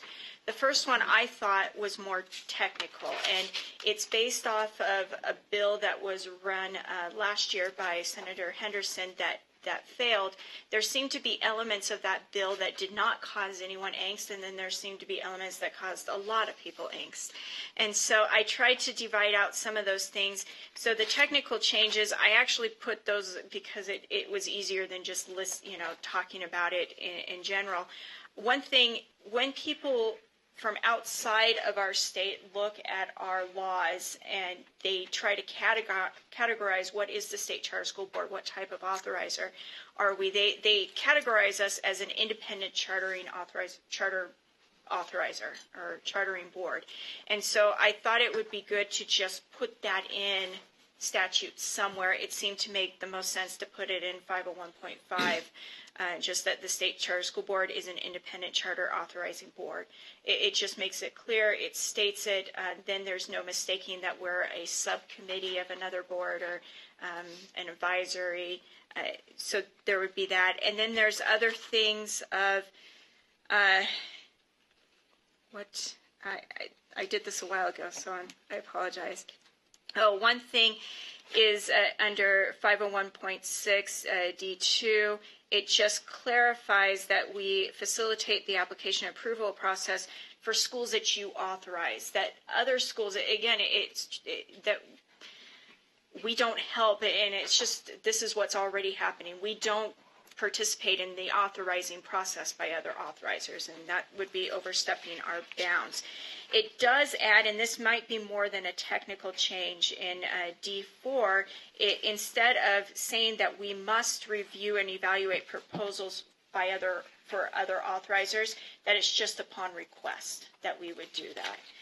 Then the other changes were things about the facilities. It would take out the requirement that the superintendent for the Board of Instruction would have any say in the director's hiring or removal. It adds in that you may employ other staff as necessary. It talks about them providing space instead of saying other sections, since we're not a section, your staff is in a section of USBE, that take out the word other. I don't know, do I need to go through all of these or keep going on? Okay, so in 518 under 2B4, it's talking about if there is a conflict of interest, that they don't need to be absent from the entire meeting, just the portion where the conflict is discussed. And that's the same thing in 3B4. Then under 521, it's just taking out, so those that are schools that are authorized by a higher education institution, it just takes out that they have to provide a copy of the application to us, again, so that it strengthens other authorizers, and instead of putting us that we're kind of overseeing other authorizers, it allows them to be their own charter authorizer. We currently have no role if we were to get one, right? No, we accept them. There's no evaluation. There's no Correct. Real purpose for that. Correct. So those are the technical changes. There may be other changes that are seen. Also, so you are aware, they are recodifying the education section. So there may be some technical changes that they find that just in cleaning up. But those are ones that as staff we found. So then the second grouping of possible legislative things that you may want to seek are changes related to the closure process.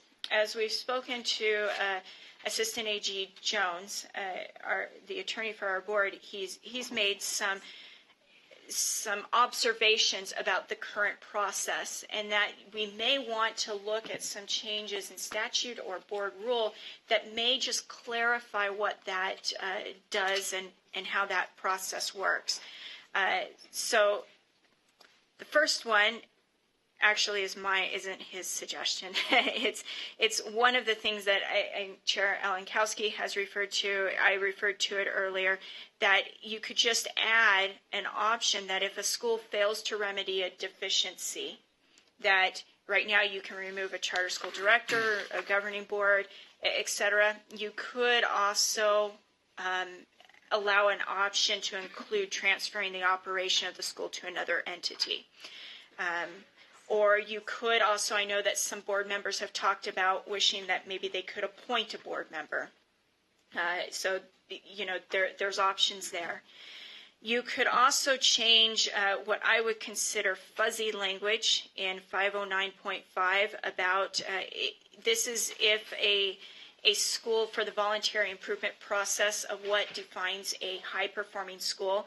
It says in 1C, has students performing at or above academic performance standards in the school's charter agreement. That is really fuzzy. And so you could maybe recommend changes just saying that they are in good standing with their charter school authorizer, which matches more the direction that it seems the board wants to go, and it's more true to the purpose of charter schools. Another possible change would be to provide, and this did come from David Jones, more guidance on the informal hearing and the appeal. For example, the informal hearing could be changed to a formal hearing, and the appeal would be on the record. Because right now, because it's an informal hearing, then when there is an appeal, they have to review everything. If our hearing was a little more formal and there were some provisions changed there, it would maybe change the process on that and make it a little clearer. Another thing is you could provide clarity on what is required by schools upon closure. We've learned some things since that statute was written that we could perhaps add or remove. Could also, there's some questions that a number of people had with the Kairos appeal. Had they continued forward and had your decision been overturned, there was a lot of question on who would be the authorizer.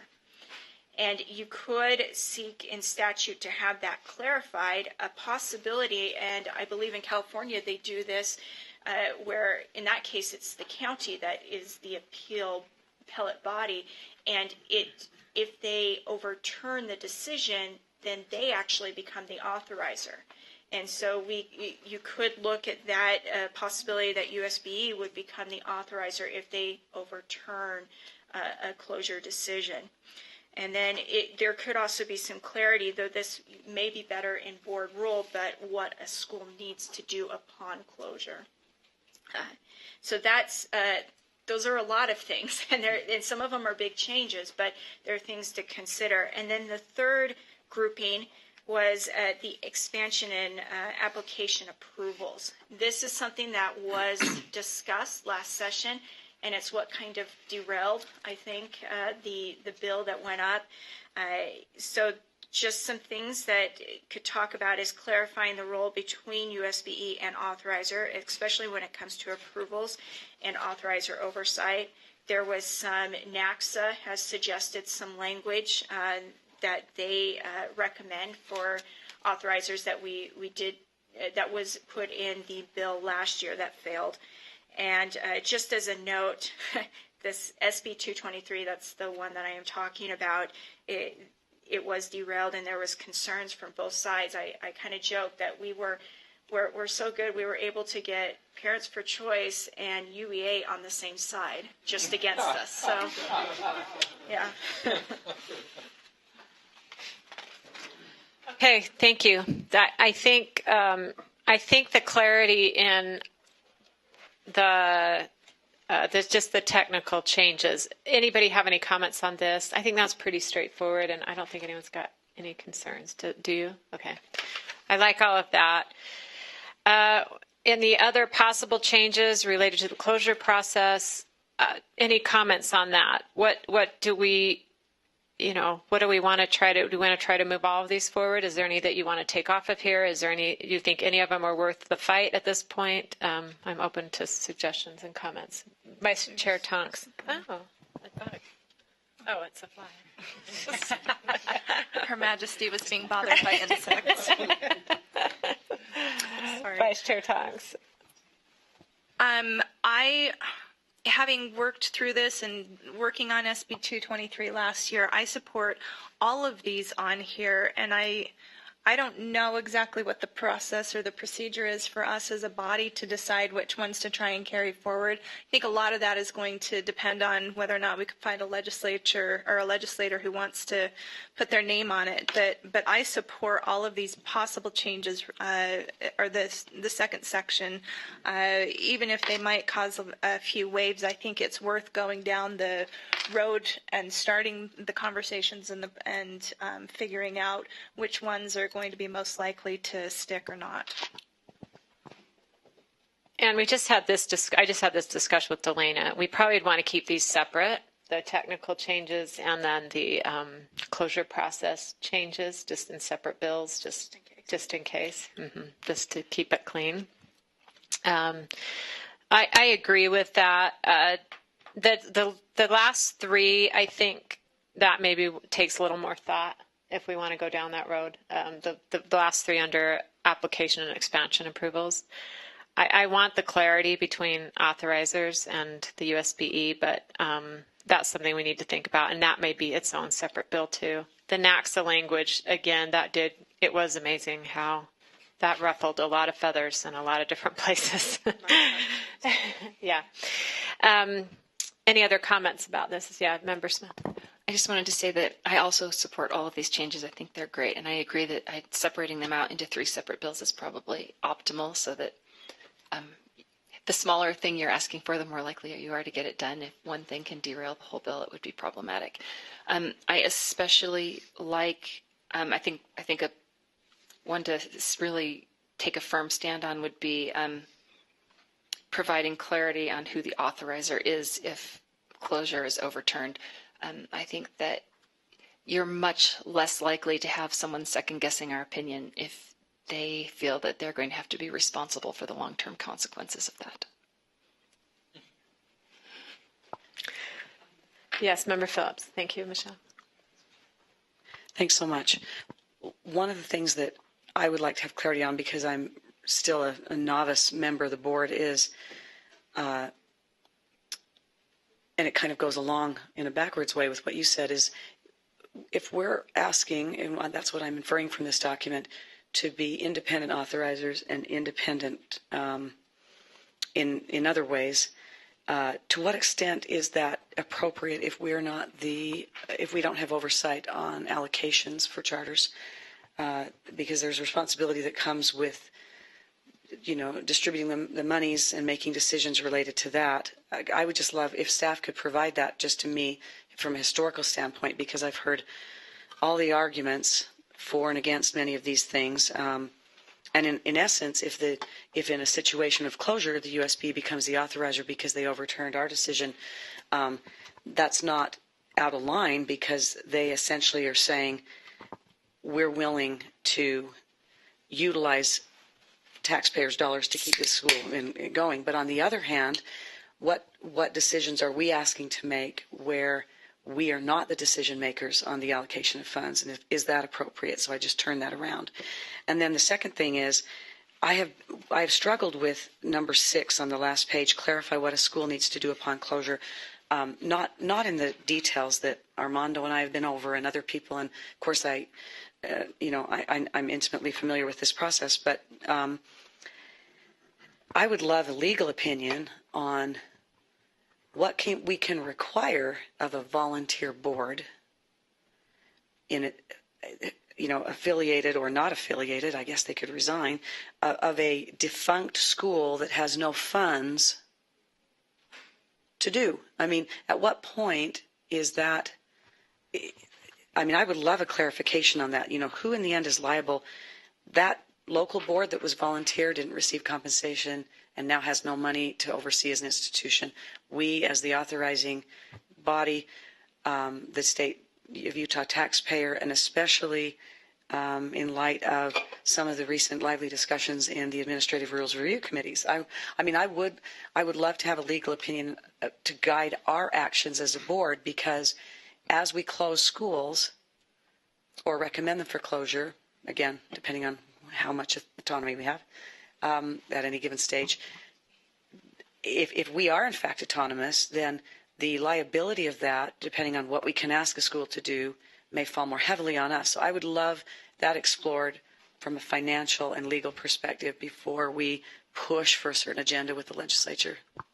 That's a good point. Yeah.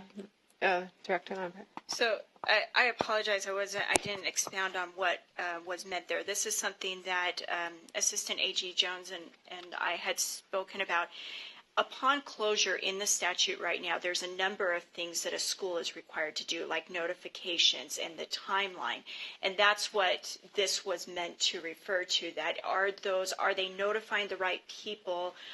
Is 10 days enough? Because it says that upon a decision to close, within 10 days they have to notify X, Y, and Z. And that's what this number 6 was referring to. It wasn't getting into the details, and that's probably better a discussion of board rule or just practice. If you want my opinion, I would not advise putting a lot of details in statute. That's probably not the right forum for details, but just of what's already there in statute of what a school needs to do, providing clarity and seeing are those really the right things? Are there some things that maybe it's a little confusing of who the school's really notifying, what that notification looks like? Is there some clarity that needs to be cleaned up there in the fuzziness? That's what number 6 was referring to. Excuse me. As far as an independent chartering board, that is a designation that doesn't mean that all of a sudden charters are now separate from the rest of public education. So just in other states where they also have ICBs, independent chartering boards, you still always have an SEA, a state education authority, which in our case is the Board of Education, and they have oversight over all of public education, especially the funds, and that just by being an independent chartering board, an authorizer shouldn't have that kind of funding, and I don't know anywhere in the country where an authorizer would have that. But being an independent chartering board means that you're not part of a college, you're not a district, you're not the SEA, you're a separate body that exists solely to do authorizing, which is what this board does. And so when you look at that first language, again, that's why I put it as the technical. I didn't see that as being anything that was earth-shattering. It's just what you are, and when other people read the language, that's what they see. Now, if some of this other, in the closure process, if it's getting into where this board's taking on more work, that's something that I know as staff we're really trying to figure out. Where does USBE's role end? Where does our role begin? And that's where I guess as staff we would like some clarity, because right now the statute puts a lot of onus on the authorizer to close down the school and to oversee that closure. But because of the funding mechanism, really it's USBE that's the better oversight in some areas. And so in some ways because we work well together, we're not stepping on each other's toes, but there's definitely opportunity for that, and we could use some clarity of division of roles. Thank you. That's what this was meaning. Does that help clarify? The other topics can be discussed later at another time. Okay, any other comments? Do we need to vote, or did you just want some direction? Depends upon what strength you want for this. Well, what do you think? I don't know. This is it's kind of philosophical at this point. Well, the technical changes are really direct. But it is more philosophical. I think that as bills come forward, this body would have an opportunity. As bills come forward, if we have specific bills, then we'll have a chance to vote on those and give our approval or, decide not to move forward with them. Staff to seek out a sponsor for these changes? Executive committee maybe? Yeah, do we need to do that by motion, or are you just saying that?